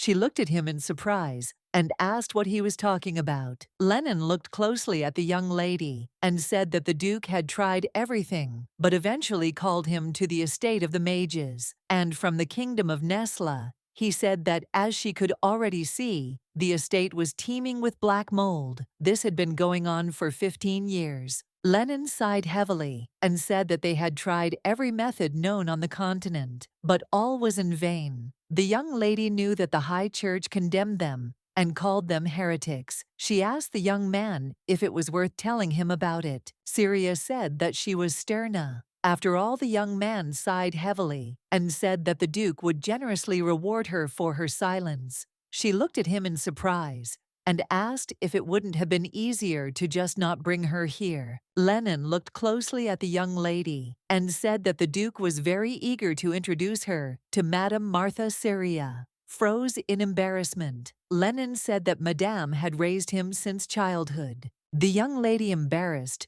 looked away from him and said that they could come after the magic had performed its ritual here. Lennon looked at the young lady intently and said that, businesslike, in that this was the last attempt. The young lady froze in shock on the spot. She looked at him with alarm and asked what he was talking about and what he meant. The knight looked closely at the Duke and called him. The Duke turned around in a hurry and asked him what was wrong with the monsters. The knight said that they had dealt with them all. The young man sighed heavily and timidly started a conversation with the Duke about magicians. The Duke looked at him sideways and said that most likely the snowfall had delayed the magicians, and they would probably arrive tomorrow. The Duke told the knight that he should not worry, because they had to take the knights and return to the main estate. The Duke looked into the distance and said that this time they would definitely save her. Martha sighed heavily and told the young lady that her room was not yet completely ready, and if they had known in advance that she was coming, they would have prepared everything. The young lady smiled and told Martha that this room was quite good. Martha looked at the young lady intently and said with a smile that since she lived here, she did not need to address others with such honors. The young lady was taken aback, but still agreed. Martha said with a smile that she was a very charming girl. Martha sighed heavily and said that she was very sorry that it was only for a couple of days, but it was a great honor and joy for her to serve such a duchess. The young lady froze in place from embarrassment. She did not know what to answer, but a moment later she was dumbfounded because she did not understand why Martha said about a few days. Lennon looked at the young lady intently and said that the mold was eating away at the estate, and it seemed that it could not hold out any longer. She was surprised and excited, looked at him, and asked why they didn't evacuate the servants. He sighed heavily and said that soon she herself would find out about the Russified. Syria was confused because she knew none of this was mentioned in the novel, so she didn't understand what was going on. As Martha was leaving, she said that the Duke was late and that she had better go to bed early. The young lady sighed heavily and agreed with her. She looked at Madame intently and asked where the Duke would sleep. Martha looked at her in surprise and said that, of course, he would sleep here. The young lady froze in shock. She asked Martha what she was talking about. Martha smiled and said that this room belonged to the Duke. Syria froze in shock. A moment later she looked puzzled, looked at Madame and asked what she was talking about. Madame, with a happy smile, said that she forgot to tell her about it. Martha looked at the Duke intently and greeted him with smiles. He looked at her intently, asked about the young lady. Madame smiled and said that the lady had fallen asleep because she was very tired. Martha looked at the Duke intently and asked if the lady was really the same Syria Stern. The butler said that it was like a different person because a couple of years ago, Lennon described her to him completely differently. The Duke sighed heavily and said that it was her. Bastian was surprised. He didn't understand why she had changed so much and wondered if something had happened. A moment later, the Duke stopped and said angrily that nothing special had happened. The Duke said angrily that she had become like that when she fell in love with a scoundrel. A moment later, he said that it was time for him to leave. The Duke walked slowly into his room and froze in place. He looked in surprise and intently at the young lady who was sleeping in the chair. The Duke was shocked because Madame did not say that the young lady was sleeping in his chambers. He looked at her in surprise because he didn't understand why she was lying in the chair. He looked closely at the young lady and said that she was quite compact, and he also slowly picked her up in his arms. A few seconds later, he carried her to bed. The Duke sighed heavily, for he knew that it would be better for her to fall asleep immediately on the bed. Before he could even sit down in the chair, he wondered if she would freeze. A moment later, he lit the fire. The Duke sighed heavily and sat down in a chair, for he knew that she had fallen asleep without putting out the fire. But he still thought that she was giving him a lot of trouble. A moment later, the Duke heard the young lady muttering something in her sleep. He wondered if she was still not warm. He noticed that the room was chilly. He realized that it would be very terrible if the precious Sterna died in her sleep, so he slowly approached her and wrapped her in a blanket. But a moment later, the Duke froze in place.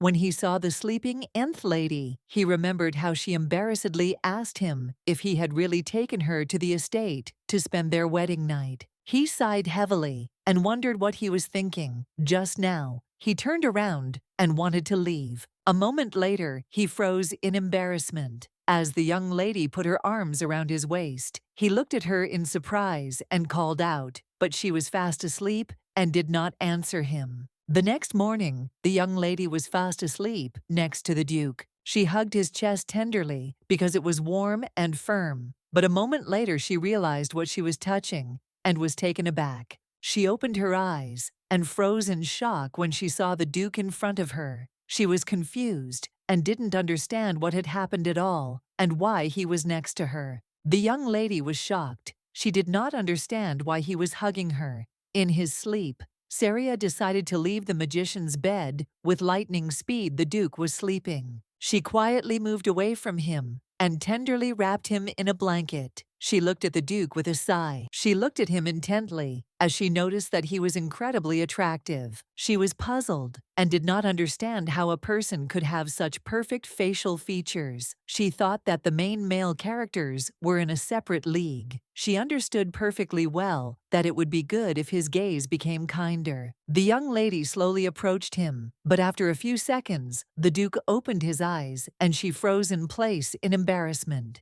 The young lady was taken aback and with lightning speed moved away from him, while the Duke in turn looked intently at the young lady. Saria greeted him shyly. The Duke looked at her in surprise and asked if she had really admired him enough and was now leaving. Saria, puzzled, said that nothing of the sort happened since she had simply covered him with a blanket. She looked at the Duke intently and asked if Madame had carried her to the bed. Stretching, the Duke said that it was not so, and that he had done it. She looked at her in surprise, asked why he did it.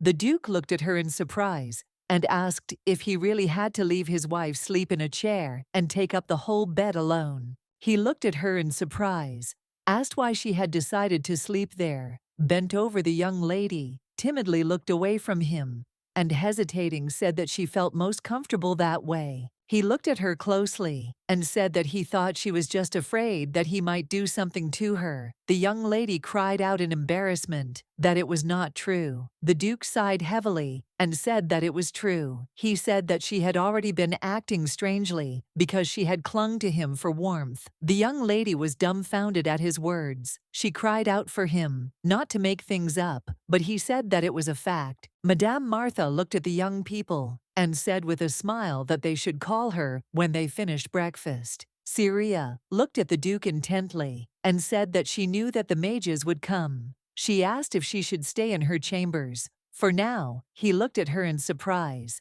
and asked why she should do that. After all, they were the ones who should avoid them. The young lady sighed heavily and said while eating breakfast that she would never report him to the high church as she owed her life to him. The Duke looked at her closely and said with a smile that it was very kind of her, but still the young lady said that she was interested in something. The Duke said she could ask him questions. Saria sighed heavily and said that she wanted to talk about the estate since the conditions here were not what you would call ordinary. She looked at him intently and asked why he insisted that Martha and Bastian stay here. The Duke sighed heavily and said that he had never done anything like that. She looked at him in surprise, expressing strength. Why didn't they leave the estate, then, if he didn't order them to stay? The Duke said that they were bound to the estate and could not move a step from here. The young lady froze in surprise. She wondered if they were cursed.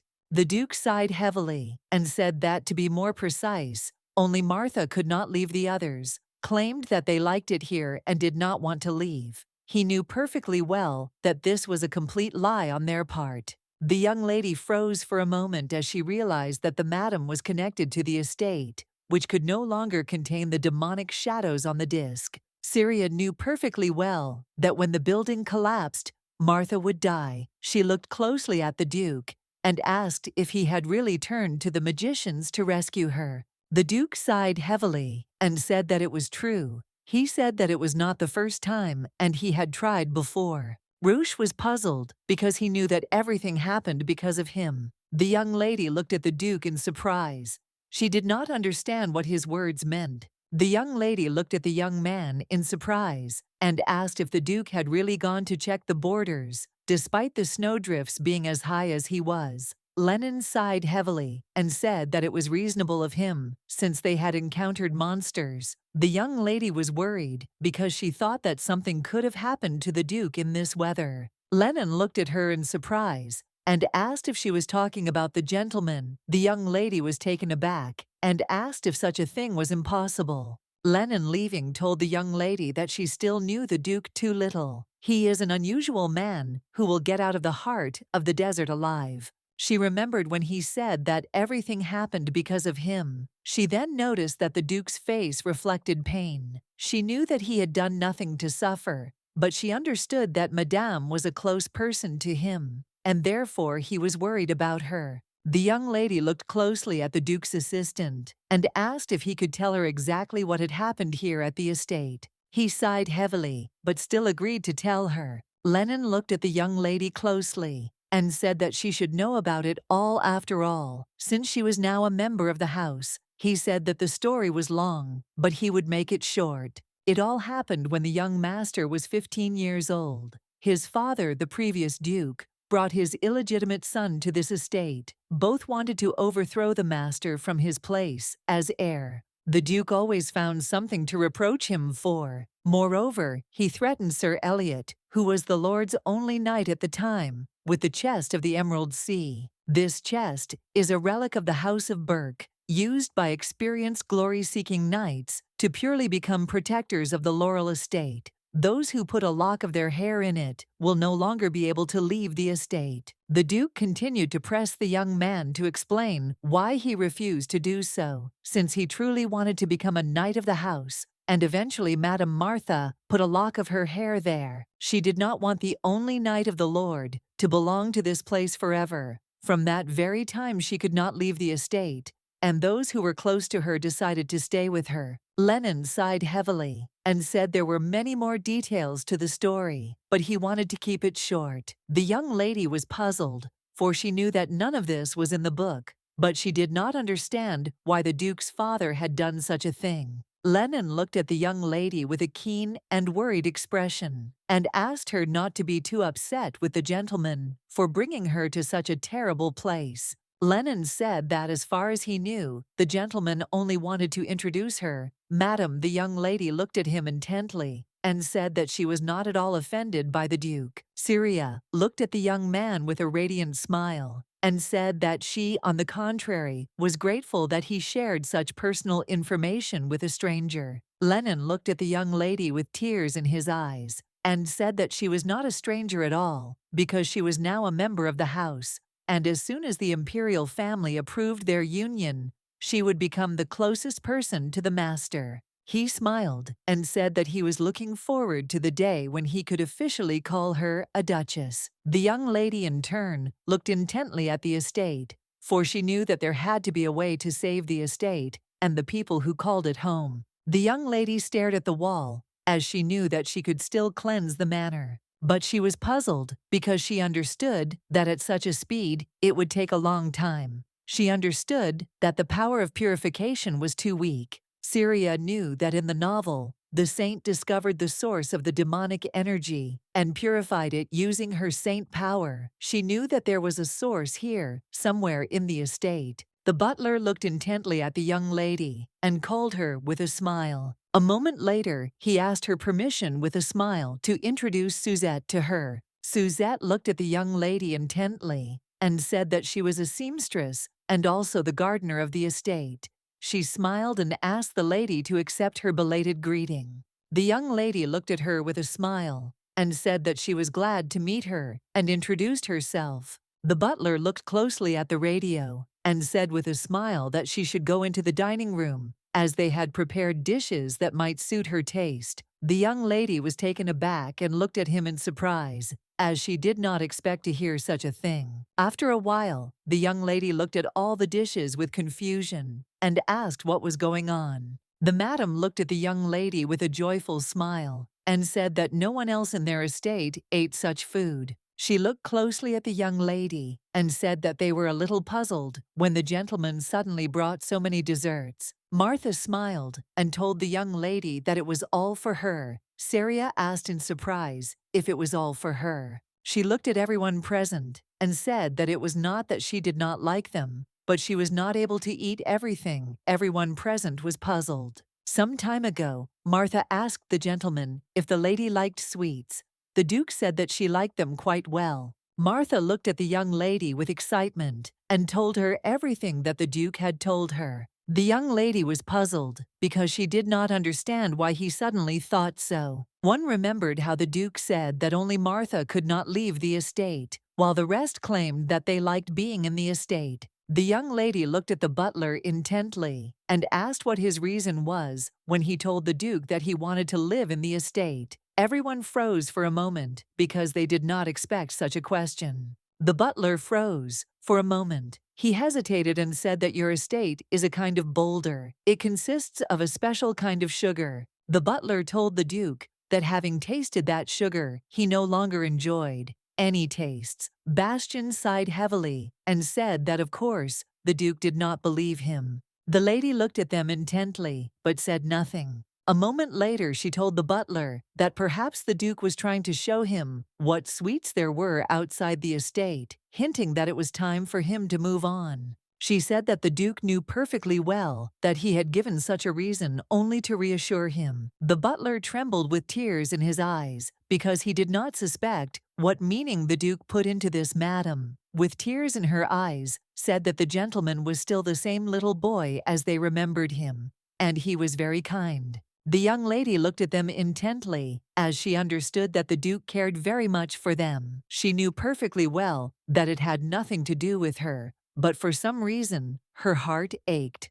The young lady was puzzled, but knew perfectly well that it was time for her to admit it to herself. Syria looked at the estate intently, as she realized that she had already become attached to this place. Finding herself in the body of a young lady, she suffered every day just to survive. But she understood perfectly well that she had not been able to rest for a long time, as she did now. She fell in love with this simple, spacious, and serene estate. She knew perfectly well that this was the place where the Duke grew up, and this place was never mentioned in detail in the novel. She realized that it did not say at all what happened in the estate, and the saint never came to this place because it disappeared before it had time to appear. She knew perfectly well that she had every reason to consider it her personal one. But at least she could be sure that the estate would never leave her for the saint, as the Marquise had done. She understood that she first needed to find the source of the demonic energy, because she hoped that there was some way to settle everything. A few hours later, the young lady found a passage to the basement. She felt some energy and realized that there was something there. She understood that a stronger demonic energy was coming from there. She thought for a moment, as she remembered that Madame had told her that the mages had arrived at the estate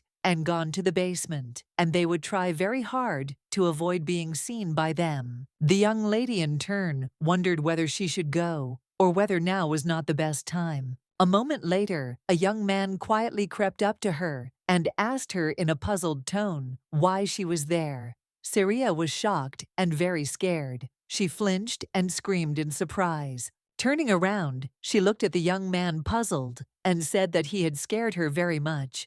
He looked at her with a smile and asked if it was true, and also apologized for his actions. But a moment later, the young lady froze in shock as she saw the young man fall to the ground with a loud thud. She was taken aback and looked at him in surprise, and also wondered what had happened to him. She looked at Suzette in surprise as she hit the young man, and he fell to the ground with a thud. Syria looked at her in surprise and called out, but Suzette didn't even flinch. Syria looked at Suzette with a puzzled expression and asked if she had knocked the young man unconscious with one blow. Suzette said that was exactly it, and she had done it because he had dared to sneak up on the young lady. Suzette looked at the young lady sharply and said that she didn't need to address her so formally. Syria looked at her sharply as she was intimidated by her. Syria said with a smile that she was fine, and that was true.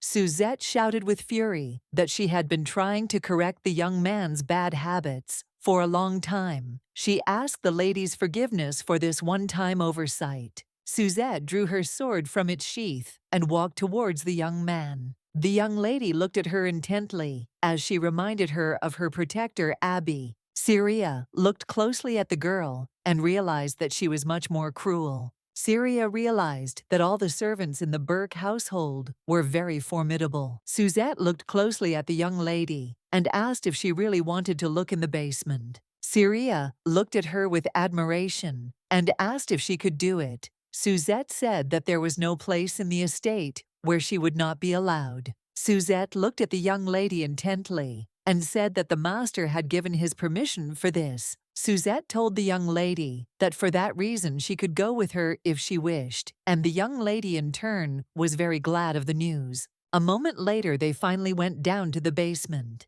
The young lady was puzzled because she felt that someone had burned some herbs. She walked in slowly and, opening the door, noticed that there were magicians there. She was puzzled because she saw and smelled the insania herb, which was basically a weed, but it had divine power and acted as a sleeping pill. Syria knew that she shouldn't dwell on such things because the Duke was the owner of this estate and the head of a great house. He was famous for his divine power, but she was puzzled and didn't understand how they dared to do this. Syria looked at the mages and called out to them. They turned around and looked at her with cold fury. She looked at them intently and said that the Duke was now in the estate, and they should know that they could not burn grass in his presence. The magician looked at the young lady intently with anger, but did not answer. He slowly walked up to the young lady and casually said that as far as they knew, the Duke would be away from the estate for a while, so there was no problem. He looked at her with fury and said that this was an important part of their attempts to dispel the sinister darkness.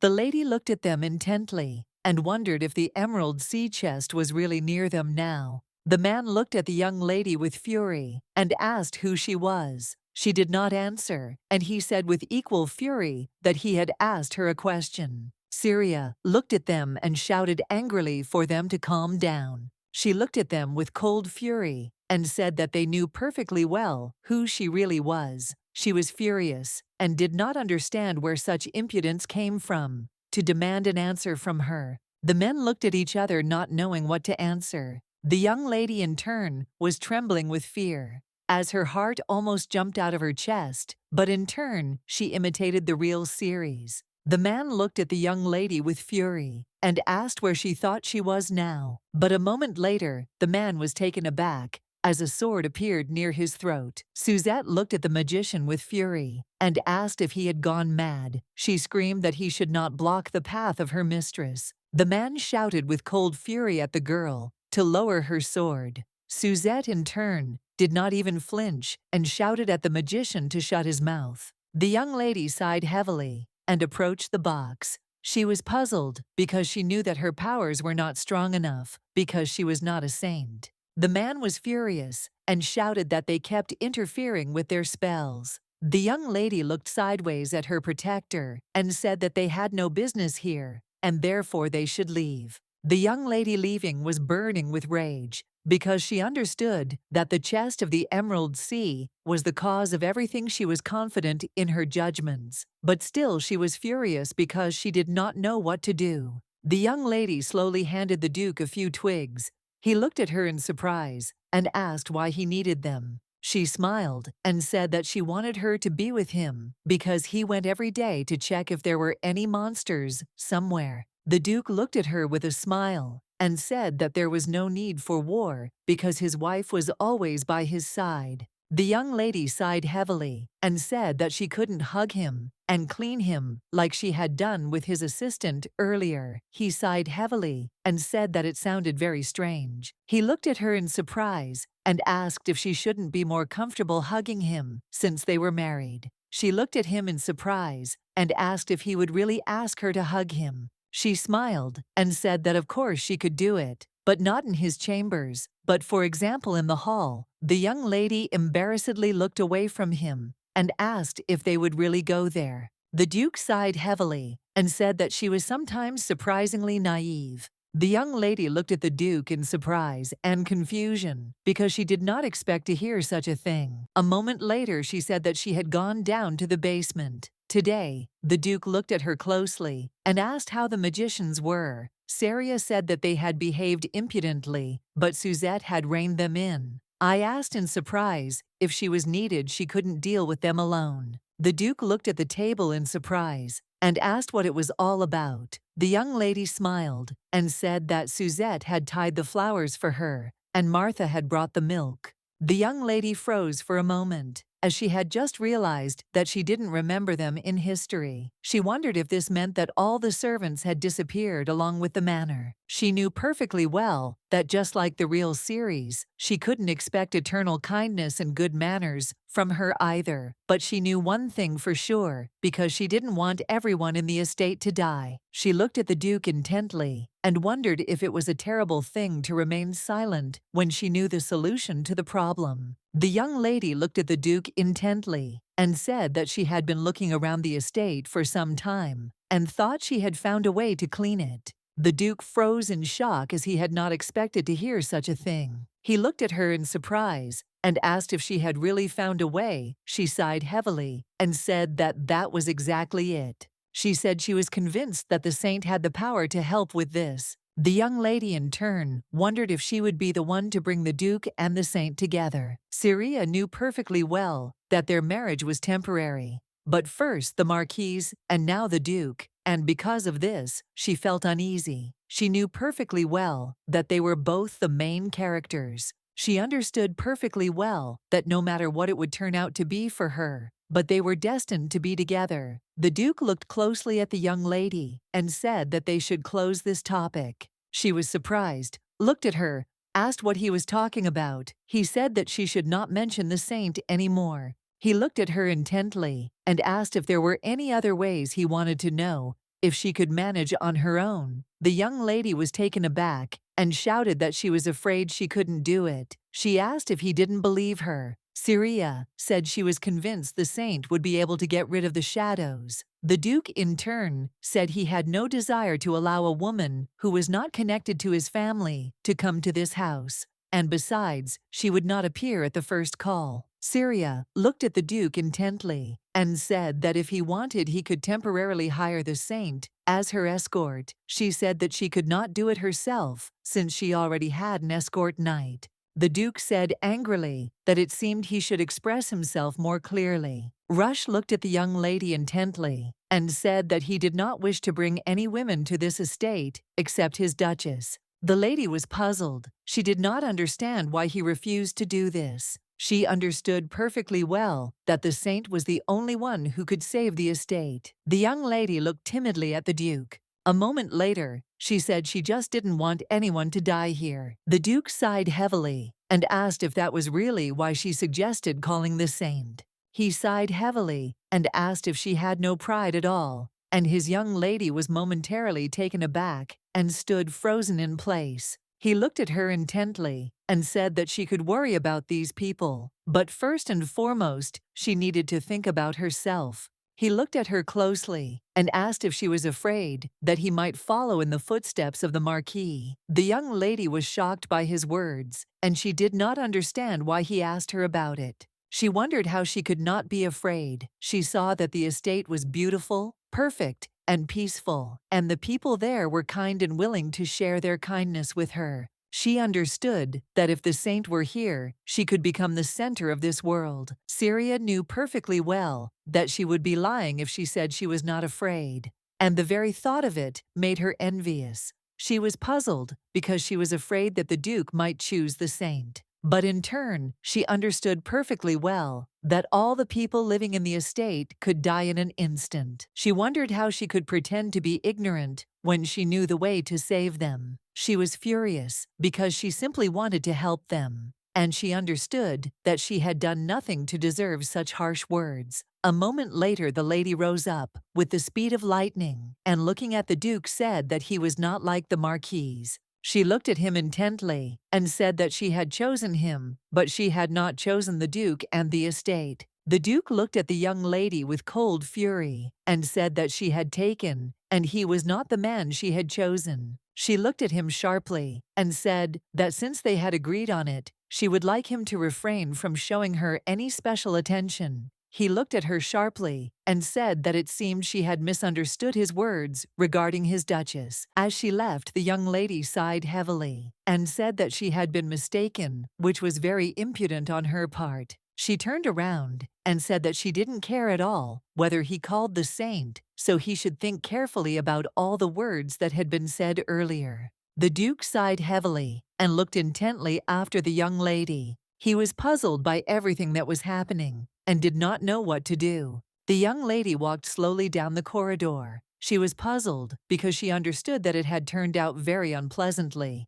because they had managed to get along recently. The young lady sighed heavily. She knew that Marta was connected to this place because of the Duke's illegitimate half-brother, born from another woman. The young lady remembered the Duke's words. She understood perfectly well that the reason was very obvious, but she was furious when he asked her if she was afraid that he might just go for the Marquis.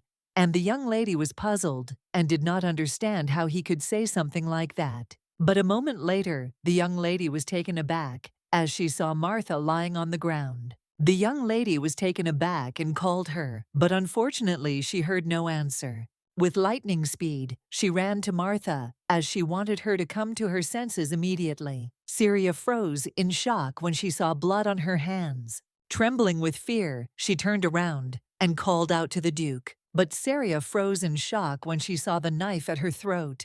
The magician looked at the young lady intently and said with fury that he had found the best sacrifice to offer to his god. Syria froze in surprise and shock. For some time, the young lady sat quietly on the ground without moving. The man looked at her with a smirk and said that she could come with them, but a moment later he received a blow to the back that knocked him to the ground. Suzette looked closely at the young lady and asked if she was okay. A moment later, the butler ran up to them and called Madame. The magician lay on the ground and was breathing heavily. He could not get up because he was pinned to the ground. Syria was taken aback for a moment and remembered their recent conversation, as she found it very strange that the mage was asking who she was, since she knew very well that she had an unusual hair color, and anyone who had heard what she looked like would immediately recognize her. Syria looked at him with rage and asked why he came here.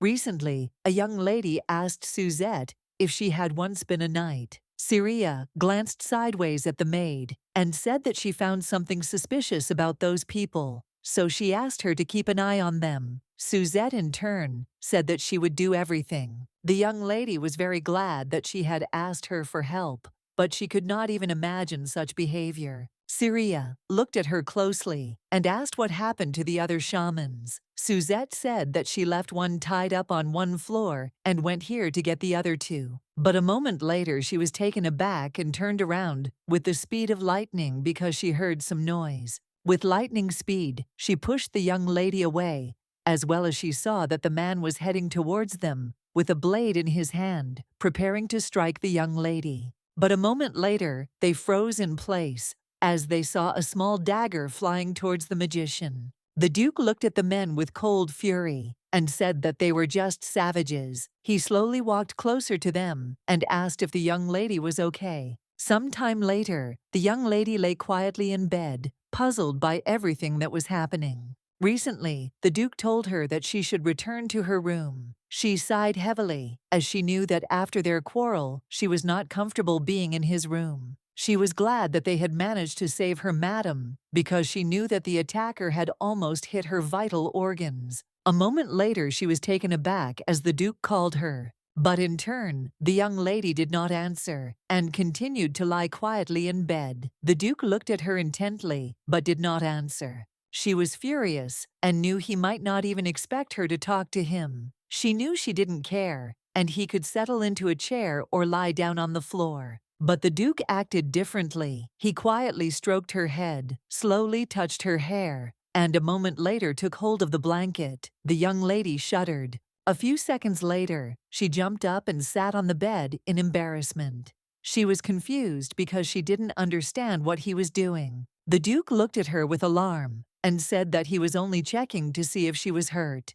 She was confused, looked at the Duke and said that she was fine. He looked at her in surprise and said that she had previously reported the maid, that she suspected the shamans. He said that she could have been seriously injured if the blade had hit its target. He asked if she understood how often to put herself in danger. The Duke did not understand how she could be so reckless. The young lady looked at him with fury and said that they would not dare to harm her, since they knew very well that she was Sterna. Sterna looked at him and said that nothing had happened that would bother him. He looked at her with cold fury and said that she knew perfectly well that this was not what he was worried about. He was furious and asked why she had not shared her doubts about them with him. The young lady asked in a dull voice whether he had really asked her such a thing. She asked angrily what she could say to someone who had decided to break up her marriage only to ridicule her choice.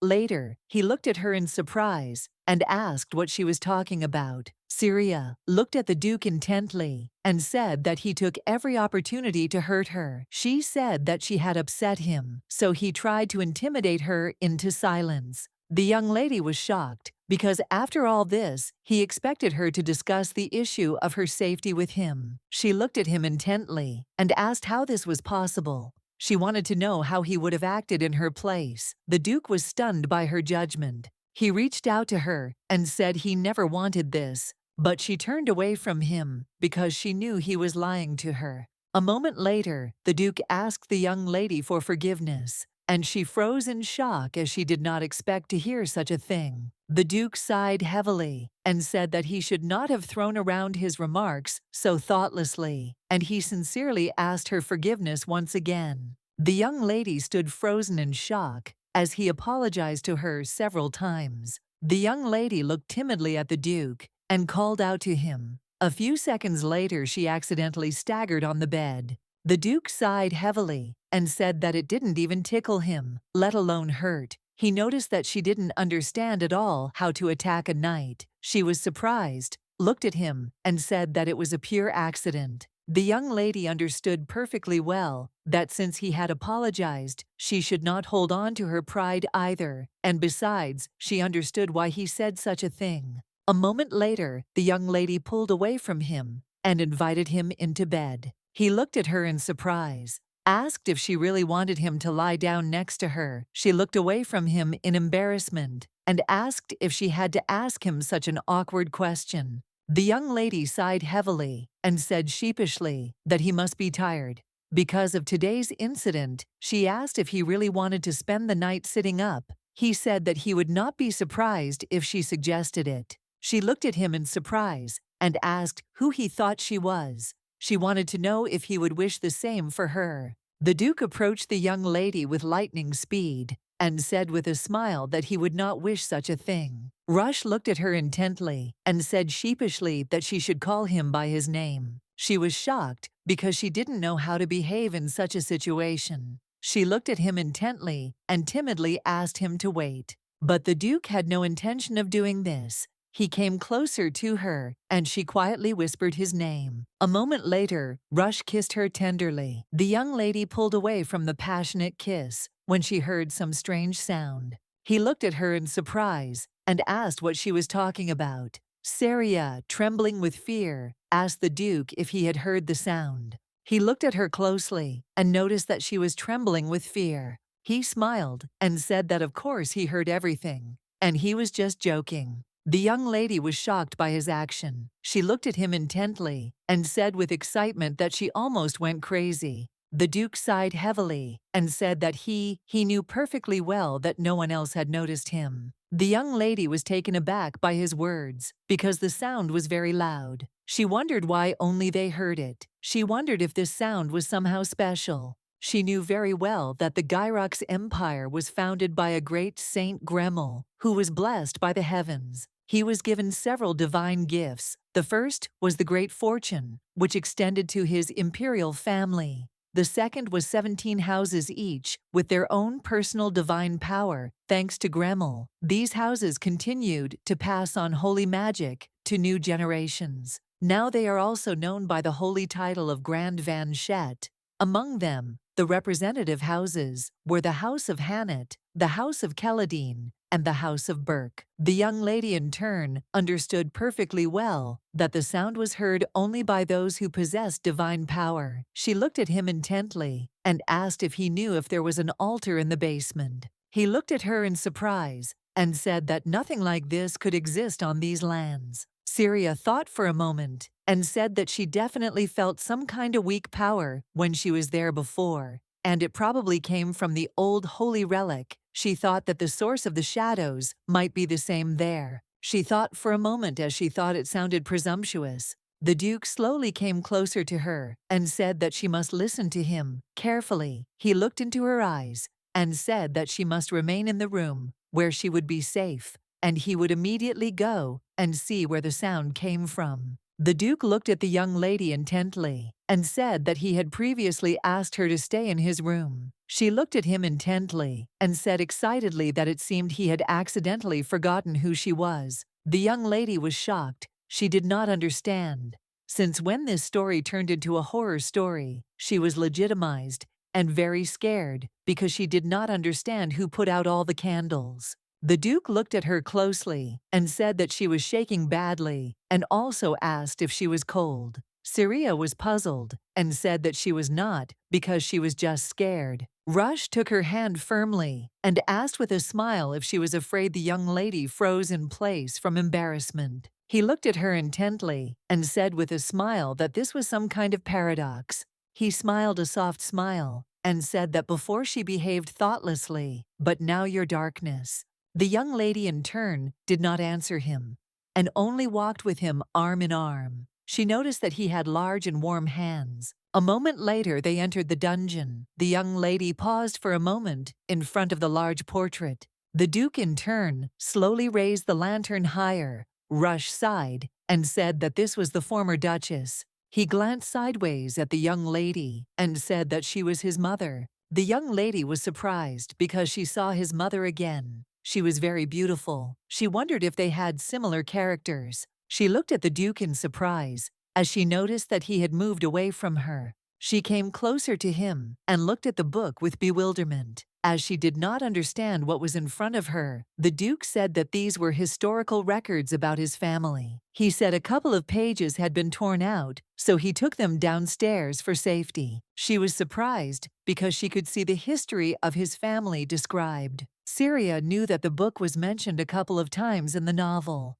She knew that he, the Duke, attached great importance to her. Saria remembered that the young man had said that the previous Duke and his illegitimate son had wanted to overthrow the Lord from his place as heir. She assumed that the Duke's father had torn out a couple of pages when he learned of his other son's existence. She looked closely at the Duke, for she knew that he was the head of a great house, but had only inherited a part of the family history that had been passed down through generations. She wondered if the Duke's father had tried to sabotage his rule. Saria was furious because she knew he was just a terrible person. She didn't understand how he could do that to his own son. A moment later, the young lady was taken aback because she sensed the energy. She slowly walked towards where the flow of energy was coming from. She froze in shock when she saw the constellation steel monolith. She was shocked that they left such a valuable thing in such a place.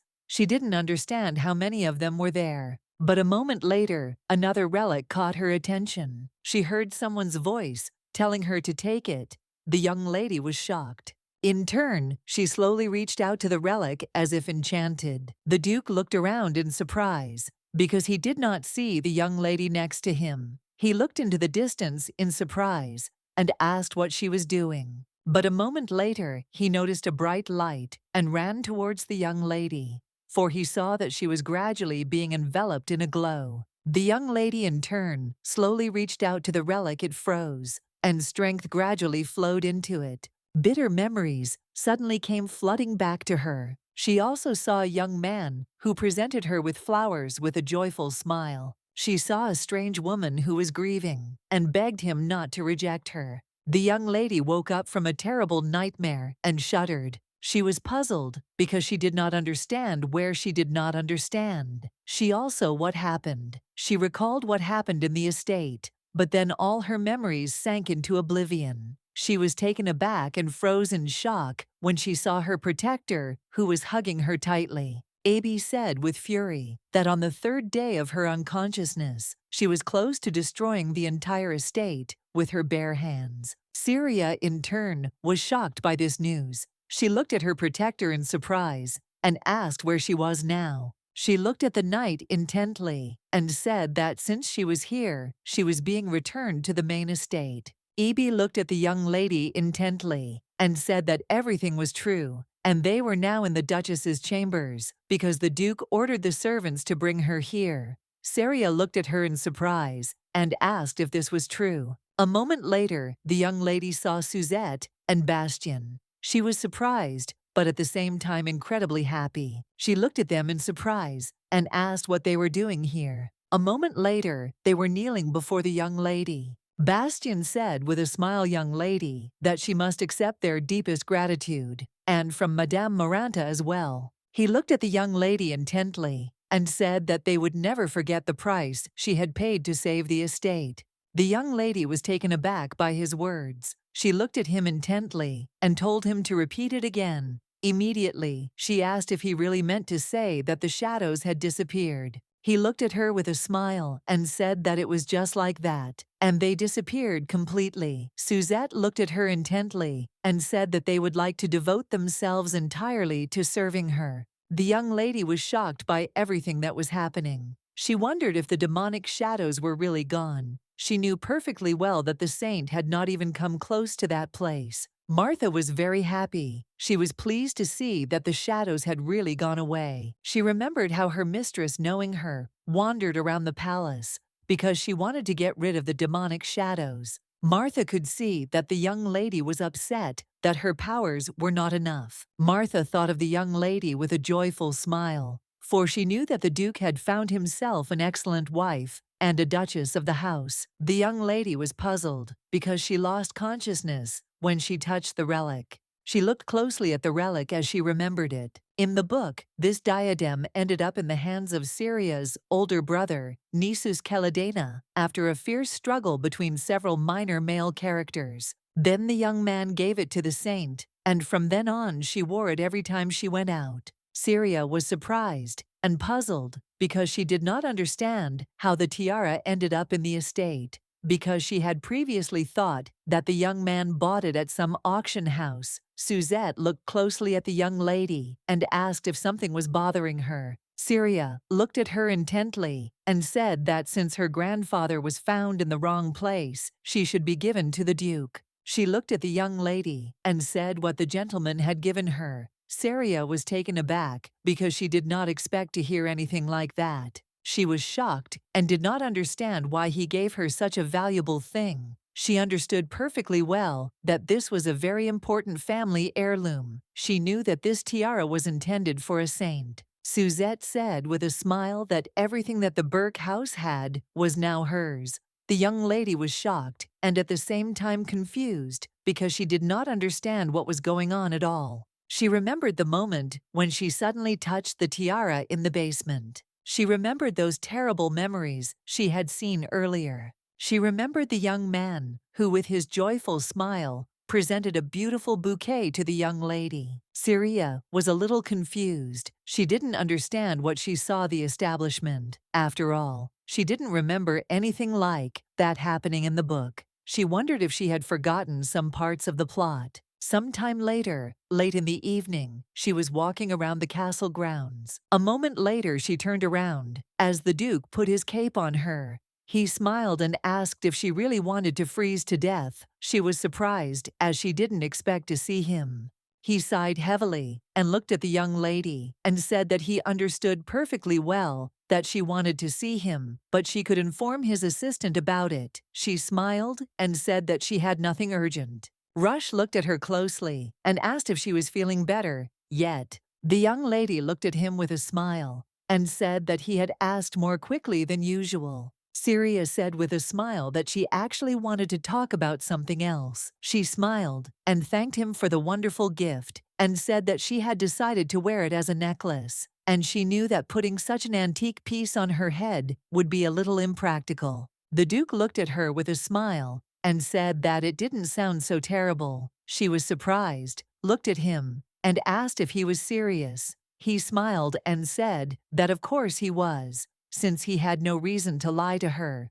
The young lady sheepishly said that he said so because he didn't have to wear it. He smiled and said that she was right. Syria looked at her husband closely and, with a sly smile, asked if he wanted to do it. He smiled and said that if she put it on him herself, he would do it. She looked at him in surprise and asked if he really hoped that she would not dare to do it. A moment later, the young lady said that he should bow his head a little. He smiled a sly smile and said that he would do as she wished. A moment later, the young lady took off her necklace and reached for the Duke, but froze in embarrassment on the spot as he was very close to her. She froze with embarrassment, along with her glory and pride. The Duke looked at the young lady intently and thanked her for saving the estate. The lady froze in embarrassment, unable to move. He looked at her intently and with a gentle smile said that he was her eternal debtor. She was surprised and looked intently at the Duke, as she did not expect to hear anything like that. The young lady looked at the Duke intently. She could not take her eyes off him. A moment later, she said, embarrassed, that the necklace did not suit him at all. She looked away from him and said that she would wear it herself. He smiled and said that she could do whatever she wanted.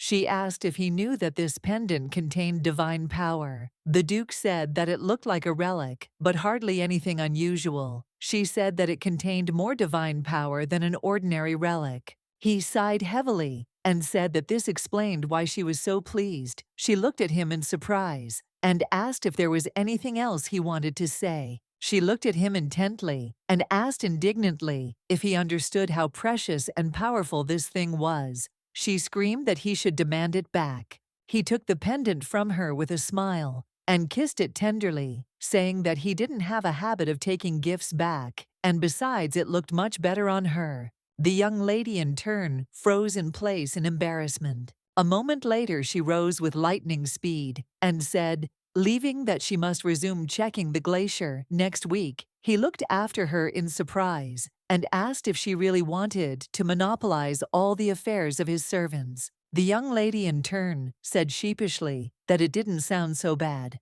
She turned around and said with a radiant smile that she liked it better when people didn't despise her. She looked closely at the Duke and asked if he wasn't the same way. He looked at her intently and said that it was true. Syria looked at him in surprise and asked what he just said. The Duke looked at the young lady tenderly, for he knew that she had changed completely, and it was very strange. A moment later, he said that they could already return to the house. She looked at him in surprise, but said nothing. The Duke looked at the young lady in surprise and said that he couldn't understand why she wanted to see the prisoner who was being tortured. She sighed heavily and said that she thought those shamans had come to the estate for a special purpose. The young lady walked slowly past the cameras. She froze for a moment in surprise She looked closely at the men because she noticed that their condition was much better than she expected. Lennon looked at the young lady with a smile and said that the Burke's interrogation methods were not as ruthless as she might have thought. The young lady came closer to the man and called him. She looked at him with cold fury and carelessness and showed him the relic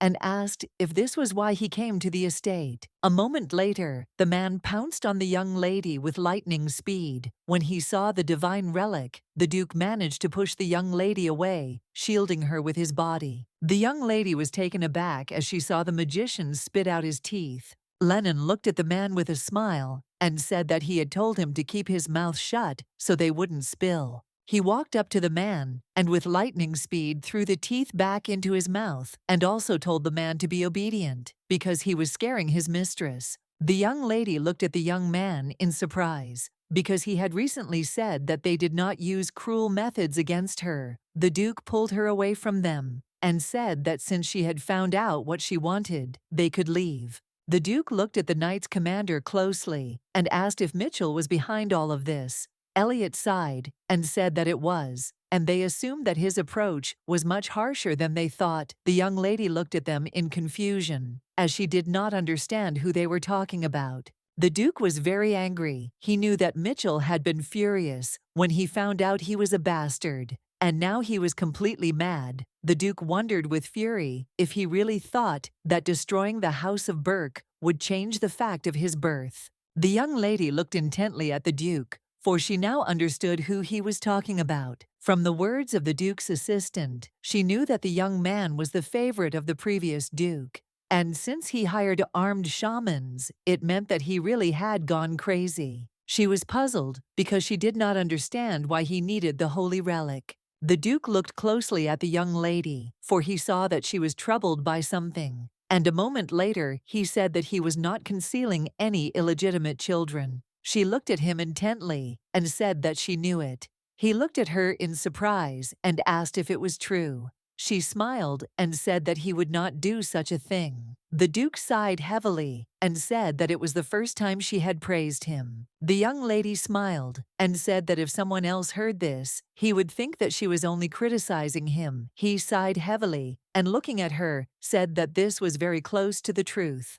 The young lady sighed heavily but did not answer. The Duke looked at the young people in surprise and asked what had happened between them because they both seemed very strange to him. The young lady in turn stood there embarrassed, not knowing what to answer, and the commander of the Knights also sat down at the table. She was puzzled because she tried very hard to hide it and did not understand how the Duke understood that something had happened between them. In the morning of the same day, after waking up, the young man came to her. Then he said that his life and honor belonged to the Laurel estate. Bursting into tears, he said that this meant that now they were hers too. She was surprised and puzzled by such behavior of the young man. She was not surprised that what had happened had awakened deep feelings in him, since he should have been in Martha's place, but still his tears were a surprise to her. The Duke looked at them with cold fury and asked what had happened. But a moment later, they were interrupted. Lennon, in turn, with his lightning speed, burst into their room and called the Duke. Lennon looked at everyone present and said that a group of priests, including the high priest, went to the high church, but they were caught in a snowstorm and monsters. He looked closely at the Duke and said excitedly that the saint and the marquise were there too. Lennon that they had received urgent messages that the lady and a detachment of knights must set out immediately. The young lady, in turn, was stunned by this news. The Duke sighed heavily and asked how serious the danger was. The young man sighed heavily and said that unfortunately they were not told anything about it. The Duke looked at his assistant intently and told him to tell them to all die of cold. Together, the young man was shocked by his words. As he left, the Duke said that if they really needed help, they could send knights led by Elliot to them. The young man was puzzled and shouted to the Duke that the high priest himself had asked them for help. The young lady understood perfectly well that most likely the Duke refused because he did not want to put her in a difficult position. But she knew very well that refusing the high priest's request would definitely have a negative impact on the Duke's house. She was puzzled because she had sworn to do everything possible for him, and she understood that she could not allow the High Church to begin to feud with them. A moment later, her Naledi called out to the Duke, and he stopped. She looked at him intently and said that she thought it would be better to help them. Lennon looked at the lady intently, as he was glad that she had nevertheless decided to set the Duke on the right path. The Duke looked at her closely and asked if she was sure they should do this. She said that the High Priest himself was calling her. He said that he could think of several excuses. The young people looked at the couple in bewilderment. The Duke looked at her intently and with a gentle smile said that she did not have to go at all. She looked at him embarrassedly, as she understood that he was protecting her. He looked at her intently and kneeling down said that if the request did not embarrass her, then they could go to them together.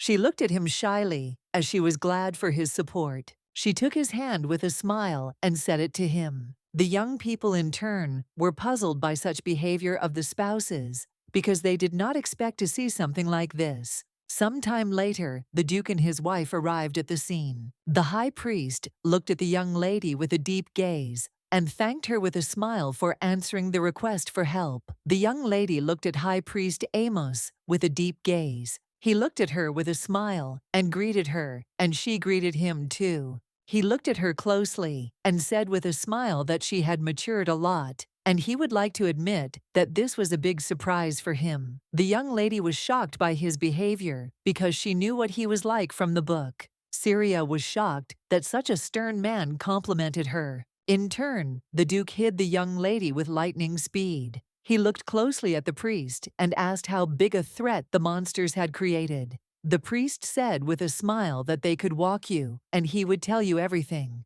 The High Priest looked at the young lady intently and said that if she didn't mind, she might as well go in peace. Since the priest would soon bring them a map, the young lady was taken aback and agreed. The Duke turned around with lightning speed and, looking intently at his wife, asked if she would mind being alone for a while. The young lady froze in place for a moment. All the knights were also shocked by the Duke's behavior. A moment later, the young lady was overcome with embarrassment. She looked at him intently and shouted that he didn't need to treat her like a little girl because she was Sterna. The Duke sighed heavily and said that it was a very dangerous place. She was angry and called him by name. He looked at her with a smile and said that they could see each other later, and he also called her his precious mistress with a smile. Syria was very confused by the Duke's behavior because she did not expect anything like this. But in the end, she still came to the tent. She sighed heavily as she understood perfectly well that the Saint and the Marquis must be somewhere nearby. She would give everything in the world not to cross paths with them. She understood perfectly well that she would still have to cross paths with the Saint before the task.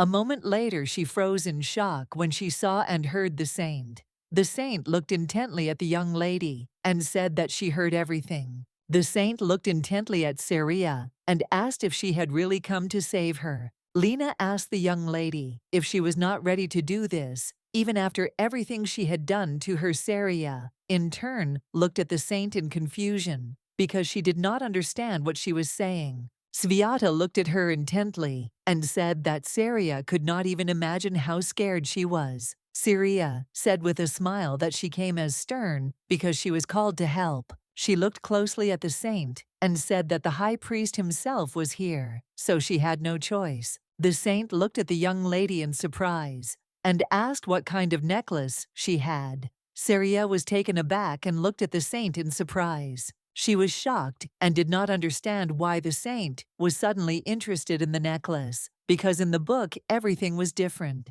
With the speed of lightning, the Saint's face changed, and with a cold expression, asked the young lady where she got the necklace. Syria, puzzled, said that the necklace was given to her by the Duke. The young lady, in turn, knew that it must have belonged to the Saint. The Saint asked angrily if this was a wedding gift. She asked the young lady if she and the Duke had already exchanged them. She looked at the young lady intently and said that she wanted the same for herself. Syria was shocked, and with her words, she did not understand why the Saint suddenly wanted something like that. She understood perfectly well that there was something wrong here. She looked closely at the young lady and said that since it was a wedding present, she would like one like it. The saint looked at the young lady with a grin and asked if when they divorced, she would return him to the Duke. Syria was taken aback by her question because she didn't expect to hear anything like that.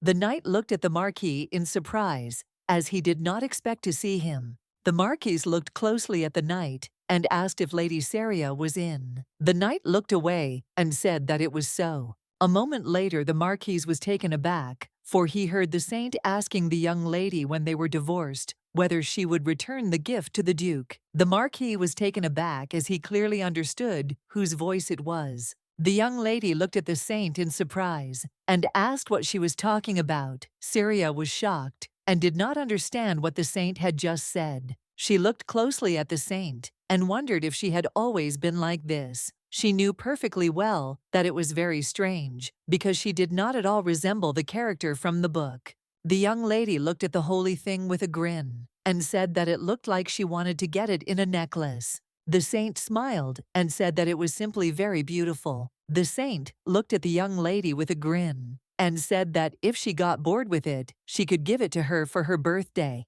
A few seconds later, the Marquis entered their tent and told the saint to stop such conversations. The lovely ladies turned around and looked at the Marquis in surprise. The Marquis looked at the saint with fury and asked how she could speak so calmly about the divorce of the aristocrats of the empire. The saint was taken aback and shouted that everything was wrong. She looked at the Marquis intently and said that when they divorced, then Syria would be able to dissolve her marriage with the Duke so that they could get married. She said that was the reason she said her words. The Marquis sighed heavily and said that so be it, but still her words sounded very disgusting. Lena looked intently at the Marquis with tears in her eyes. A moment later she shouted that she understood everything and decided to leave them with the speed of lightning. The Marquis was shocked by such behavior of the young saint and shouted after her, but it was all in vain because she did not turn around and ran away with the speed of lightning. The young lady in turn was puzzled. She did not understand why they had a family quarrel in her presence.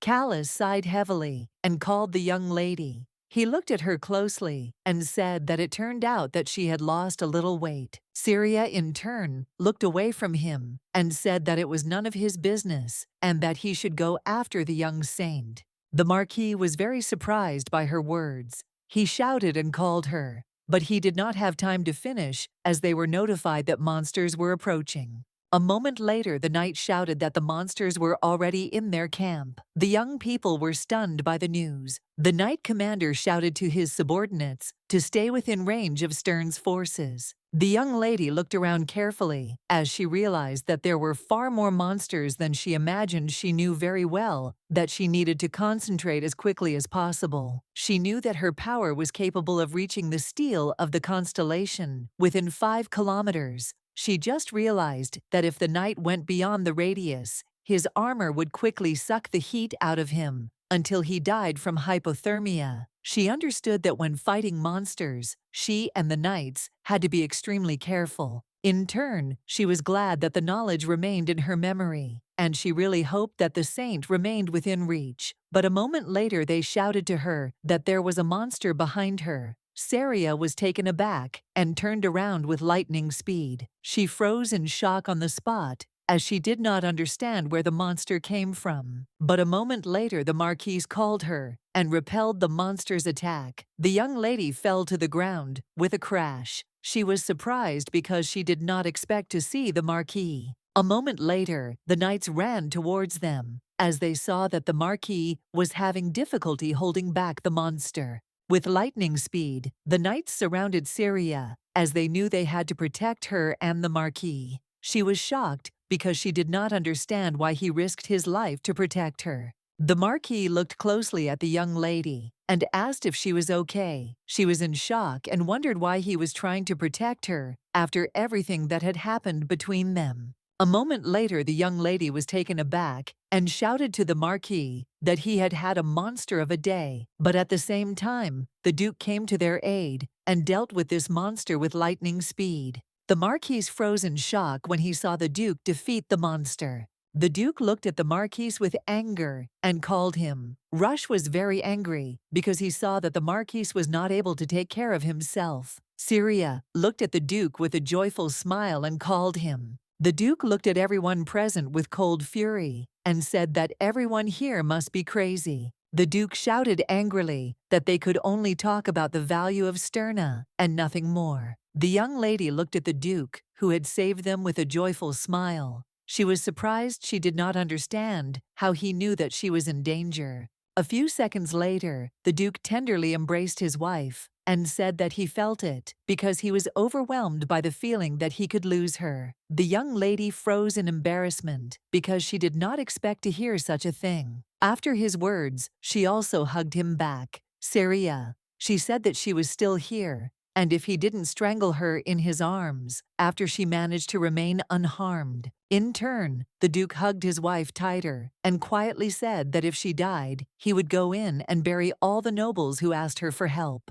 Rush looked at her intently and asked with a puzzled expression, what if he hadn't made it in time? Syria was very confused by his words, but at the same time surprised because she didn't expect to see this side of him and hear such words. She sighed heavily and said that he should stop because everyone was staring at them. The Duke sighed heavily and said that they all knew that they were married. At the same time, the Marquis looked intently at the young people. Callus was surprised and at the same time puzzled because he did not understand when they had managed to become so close. A moment later, he turned around as he heard Lena's voice. The saint, alarmed, rushed towards him and asked what was wrong with his hand. The priests shouted to the saint that she had no place here and that she should return to her position. But the saint was very alarmed. She wanted to know what had happened and why the Marquis was wounded. The Duke sighed heavily and said that it seemed the saint had gone mad. He did not understand how she could leave her place in the line. The priests took the saint away, but she rushed to the Marquis and called him. After some time, the priest approached the Marquis and began to heal him. Syria turned to look at the young people. Some time later, the high priest was scolding the saint, furious, and shouting that she was none other than sterna. He shouted that he knew perfectly well that she had not completed her training, but still asked if the priest had not been training her when he had every spare minute. The young lady sighed heavily and quietly muttered the name of the Marquis. The high priest was furious, asking her how many more times he had to repeat it, because he knew perfectly well, like everyone else, that the Sterns played a key role during the fight with the monsters, and she should not leave her knights under any circumstances. He shouted that she shouldn't do something like that, no matter what kind of relationship they had. He shouted with fury that he had explained this to her once. He looked at the saint intently and asked angrily what if the knights had frozen to death during her absence. The young lady sighed heavily and quietly asked for forgiveness because she had not thought of that. As he left, the high priest said that they had come up with a plan to deal with the remaining monsters tomorrow, and he asked the saint to control herself for at least one day. The saint was furious. She wondered if it had done anything wrong. She understood perfectly well that the young lady would have done the same. In her place, she wondered why she had such a relationship. Lena was furious as the high priest and Syria kept attacking her. She knew that they would experience the same terrible feelings that she was experiencing now. Abby sighed heavily and, looking around, realized that she had moved too far away from her mistress. A moment later, the knight shouted to her as there was a monster behind her. She looked back and noticed that there was nothing there. But a moment later she sensed the presence of the monster, and with lightning speed dealt with it. She sighed heavily as she realized that this was very strange. And a moment later she rushed to the knight and asked him furiously what he was planning. The young man was taken aback and looked at her in surprise. She looked at him furiously and asked why even he was taking her further and further away from Sterna. She furiously asked the young man why he was pretending to help her. Abby shouted with cold fury that he had previously been glued to the saint. She asked if it was the saint who had prompted him to do something like this. At the same time, the saint walked around the camp with a joyful smile. She wondered if the knight had done what she asked him to do. Some time ago, a young saint approached the knight with a smile and asked if he could help her with something else. He was surprised, but at the same time glad that she turned to him, so he smiled and said that he would do everything that she asked him to do. The young lady in turn wanted everyone in the world to be as good as your knight, but a moment later she was taken aback and looked into the distance. She noticed the Duke, who was heading straight for the meeting. A moment later, she accidentally collided with the Duke. She was taken aback and stood frozen in shock when she collided with him, not understanding what had just happened. The Duke looked at the young saint in surprise and said that she must explain to him why she did this. The saint turned around and looked at him puzzled. She said that she did not understand what he was talking about because she had not done anything. He looked at her with fury and asked if she had done nothing. The Duke looked at her coldly and asked how she would explain the cut on his hand. The young lady was taken aback and said that it was not her, and that was the truth. The Duke looked at her with cold fury and anger, but said nothing. She looked at him timidly and said that it was true, and she hadn't done anything at all. A moment later, the Duke turned and walked in the other direction, looking at the saint with his cold fury, and saying that he hoped that in the future she would not bother him. Lena froze for a moment and stared after him. She sighed heavily as she began to tremble. She sighed heavily and said with a grin that she had made the right choice her whole life. Now she clearly understood that the Marquise was the best option. Sometime later, Lena was very excited and confused because she did not understand how everything had come to this. She was shocked and did not understand how her knight had managed to get caught. The high priest looked at the young saint intently and asked angrily if it was true that she had sent a knight to stop Lady Abigail. The saint hesitated. She didn't know what to answer. She was shocked and excited because she couldn't imagine that everything would turn out like this. She looked at everyone present trembling with fear and told the priest that he had simply misunderstood her. The high priest was furious and did not understand what kind of correctness there could be. Lena said with tears in her eyes that she wanted to show that anyone would leave their post for the one who is dear to them, even Syria. Syria, in turn, froze in shock. She was furious and could not understand how Lena could do such a thing. Syria wondered if the saint had decided to take her protector away from her for such a trifle, risking her life. Syria, in turn, understood perfectly well that the saint knew that a knight who went beyond the radius of the force could die. The priest was furious. He shouted that he could no longer turn a blind eye to such actions. He said, "I advise that he had already told her earlier that she could serve in the Supreme Church for a month, and then he would personally escort her to the capital." He said angrily that he would have to take back his words, and she would now be removed from the church. Lena was shocked because she did not expect to hear such a thing. She was in shock and screamed that she would not survive in such conditions. The priest shouted that her first priority was her own sense of comfort, so she treated the life of a knight with amazing ease and frivolity. The young lady was furious. She did not understand what she had done because she had heard that she had already been imprisoned. The priest was furious. He shouted at the saint that she should not dare insult Sterna's personal knight. As she left, the saint shouted that they did not understand anything because she only wanted to open their eyes to the truth. The high priest shouted after the saint, but she decided to run away with her lightning speed. The man sighed heavily as he was puzzled by the whole situation. A moment later, Saraya asked the priest for permission to speak with the saint. The young lady was furious. She understood that it was all unfair because she was supposed to be a jewel,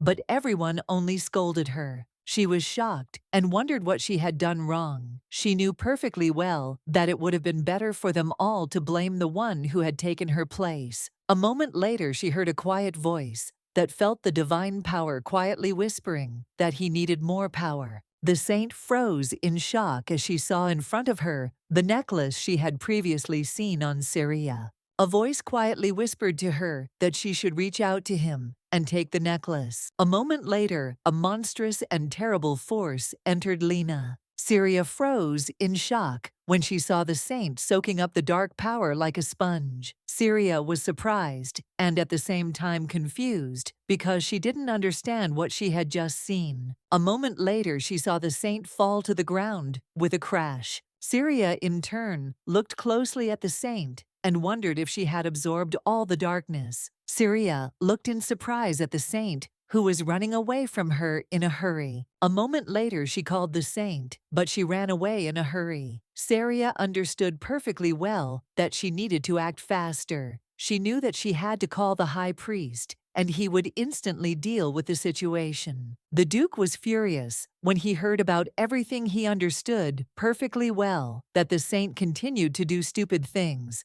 He was very angry because he understood that it was not enough for her that she almost killed the knight, but now she also ran away. He asked the priest with cold fury if she was mocking them. He did not understand what they wanted from him. The priest trembled with fear and asked the Duke for forgiveness, but still he knew that the matter was very important, and therefore they asked him to give them his knights, his help. The Duke asked furiously what the high priest was doing. The priest said that the situation was very urgent, so he went to look for the light one with Lady Syria. The Duke froze in rage on the spot when he heard this. He looked at the priest with fury and asked if the young lady had really gone in search of the saint herself. The high priest sighed heavily and asked the young lady if she was sure that the saint had run in that direction. The young lady sighed heavily and said that she was sure of it. He sighed heavily and said that no matter how much he lectured her, it all ended the same. Syria, in turn, was puzzled and excited because she did not understand what she saw. Then at the same time, the priest was hastily looking for the saint. He was shouting and calling her. Syria thought for a moment as she realized that it looked like she had absorbed a demonic shadow. She wondered if the saint was trying to purify them. She was confused, as she knew that in their book that didn't happen. A moment later, they finally found the saint. The priest looked intently at the young saint and called her. Lena screamed that they shouldn't come near her because she had done nothing wrong. The priest screamed that they knew it, but he still asked her to return to the camp first. They could discuss everything. He looked at her intently and with a smile said that if she gave up her position there would be problems. Syria looked at the priest with alarm, wondering if she should tell him what she had seen. But a moment later she screamed and told the priest to take care of himself because they were being attacked by a beast. Some time later, the Duke with his knights and priests were looking for the saint and everyone else. The Duke was puzzled because he did not know where his wife had gone. A moment later, the Marquise approached the Duke and called him. The Marquis looked closely at the Duke and asked if he had found any traces of Syria. The Duke looked at the young man with cold fury and said that at such a moment he should not worry about her. The Duke looked at the young man closely and asked if common sense had deserted him and the saint since they had dragged the Duchess into a dangerous place. The Duke angrily told the Marquis that he was continuing to create trouble. He did not understand how long it would continue. The Duke in anger looked at the young man and said that as soon as they returned to the castle, they would have nothing to do with them. The Marquis froze in shock on the spot, but did not answer. A moment later, a knight ran up to them and called the Duke. He shouted that a new monster had appeared on the horizon. At the same time, the monster watched the young people with a predatory expression. The priest quickly ran up to the saint and said that she should jump towards him. But before she could reach him, a predatory monster suddenly attacked the high priest and knocked him to the ground. The high priest reached out to the young saint and shouted that she must run away and save herself. But after a few seconds, the beast furiously tore the high priest apart. Syria looked at the young saint with alarm and shouted that she must run away immediately. Syria saw that the saint froze in place. At the same time, the monster looked at the saint with a predatory look, preparing to strike her. But a few seconds later, the Duke arrived and dealt with the monster with lightning speed. The Duke looked at the saint with fury and said that he had recently made it clear that she should not cause trouble. The saint was taken aback and fell to the ground with a crash. Trembling with fear, she thanked the Duke for saving her. She thanked him several times, but suddenly the Duke froze as he felt something unusual. He turned around and looked in surprise at the young lady who was calling him in a hurry. But after a few seconds, they all saw that the saint was engulfed in light. Lena screamed and prayed for salvation. She reached out to the Duke and frantically begged him for help. She was in shock and screamed that it was too early for her. In turn, the Duke reached out to Youth with water, but it was all in vain because it gradually disappeared. He froze in shock as she disappeared before his eyes. Syria was stunned because she understood that this situation happened for the second time. Syria knew very well that in history, the saint came and returned to her world several times through the moon. The first time she disappeared for a short time, so this incident is described in one line.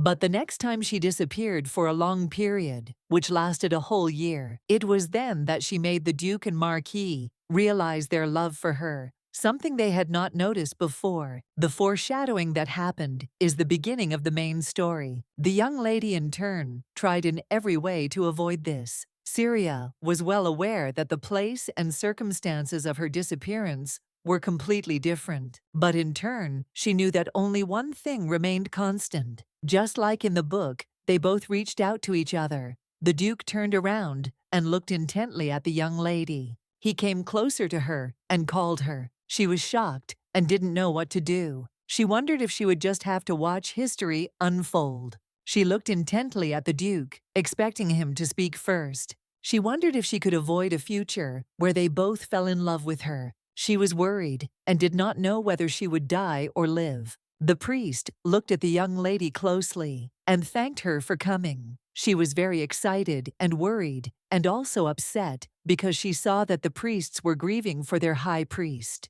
The priest sighed heavily. He was glad that she would pray for the high priest. A moment later, the young lady started as she heard the voice of her husband. The Duke looked at her intently. Asked what she was doing there, she said that she had come to place a lock of her hair on the lid of the high priest's coffin because they said that this was good for the deceased. The Duke sighed heavily and said that he wished he could do it for her because she didn't need to see him in such a state. The young lady slowly returned to her place. She looked closely at all the knights because she saw that they looked pitiful. She knew that this was not surprising because the saint was missing and the high priest was dead. She remembered his soft smile and his words that touched her deepest. In turn, she wondered if he died in the novel itself. The young lady sighed heavily because she did not remember anything like that. She only knew that the saint had not disappeared here, for she had followed the Duke to a frozen lake in the Burke estate and had suddenly disappeared. Then the young Duke felt guilty for what had happened because he could not save her. Although she was standing very close, the feeling of guilt before her gradually changed, and after some time, such a feeling turned into love. She looked closely at the Duke and asked if he felt guilty about what had happened. The Duke looked at her in bewilderment and asked whom he should feel guilty towards. He asked if he really felt guilty towards her. The young lady sighed heavily and said that the question was inappropriate and they should forget about it. He looked at her in surprise and asked how he could answer if he did not fully understand the question. He looked at her intently and said that she should finish speaking. Syria looked at the Duke intently and asked if he felt guilty before the saint. The Duke froze in place in surprise because he did not expect such a question. Syria looked at the Duke closely and said that she was sure that he understood perfectly well what was being discussed. She did not understand why he continued to ask clarifying questions. The Duke said that he did not expect to hear such questions at all, so he thought that she was talking about someone else. He sighed heavily and said that he didn't understand her at all and didn't understand why he should feel guilty. He looked at her intently and asked if she was really worried that he would torment himself with guilt for not being able to save her when he was there. She sighed heavily and said that that was exactly it. The Duke slowly approached her and said that it was now clear to him why she was frowning so much. The young lady looked at him in surprise, as she did not expect such a thing. He smiled and said that the inner corners of her eyebrows were turned up.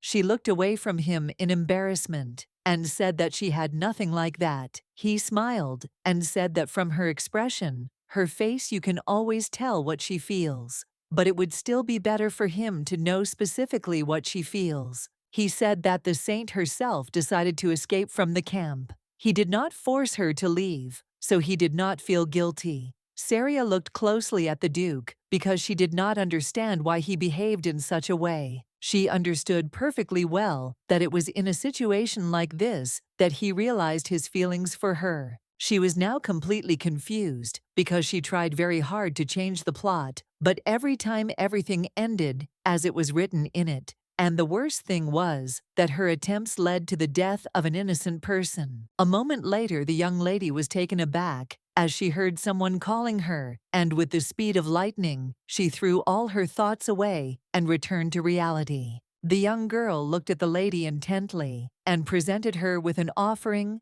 in honor of the deceased Saria. In turn, looked at the girl with a soft smile and thanked her. She sighed heavily, as unfortunately, she was unable to explain herself to the Duke. The Duke looked closely at the young lady and said with concern that it seemed the death of the high priest had shocked her greatly. He said that she should prepare herself because they would soon be heading back to the castle. The young lady sighed heavily. She hoped that he was not offended by her. She understood perfectly well that she needed to apologize to him. A moment later, she looked at the glass in surprise as she realized it contained wine. The Marquise looked at her intently and said that she should not drink it. She was surprised and looked at him as she did not expect to see him. A moment later, he took the glass from her and gave her his flask. She screamed that she could do without his help and also asked to return her heavy bag back. He apologized and said that he could not do this and also poured the contents on the ground. He looked at her intently and said that she was allergic to strawberries. As he was leaving, he said that she could keep the flask. The young lady was shocked. She did not understand where he was going. She shouted after him that she did not need his flask. A moment later, she shouted that she would throw it out. The knight looked closely at Saria and called her. A moment later, he said that he had finished preparing the carriage and had come to pick her up. The young lady froze in place. He came closer to her and, looking at her in surprise, asked where she got the flask from. She sighed heavily and, looking away from him, said that some tramp had dropped it. He looked at her in surprise as he noticed that she belonged to the Marquis. Saria was taken aback because she did not understand how he knew about such a thing. He looked at her closely and said that the flask had the family crest of his house on it. She looked closely at the flask and was convinced of his words. The young lady, in turn, was puzzled because she understood that if someone else had noticed her, there would have been a scandal. The knights looked at her intently and asked what was inside the flask. The young lady sighed heavily and said that the wine inside was because the priests had prepared theirs from strawberries, to which she was allergic. The knight looked at her in surprise, as he did not expect this. A moment later, he sighed heavily and said that the Duke would be upset when they found out about this. She looked at him in surprise and asked why he was saying such a thing. He sighed heavily and said it didn't matter, but now he was beginning to understand why the Duke always asked him to accompany her everywhere.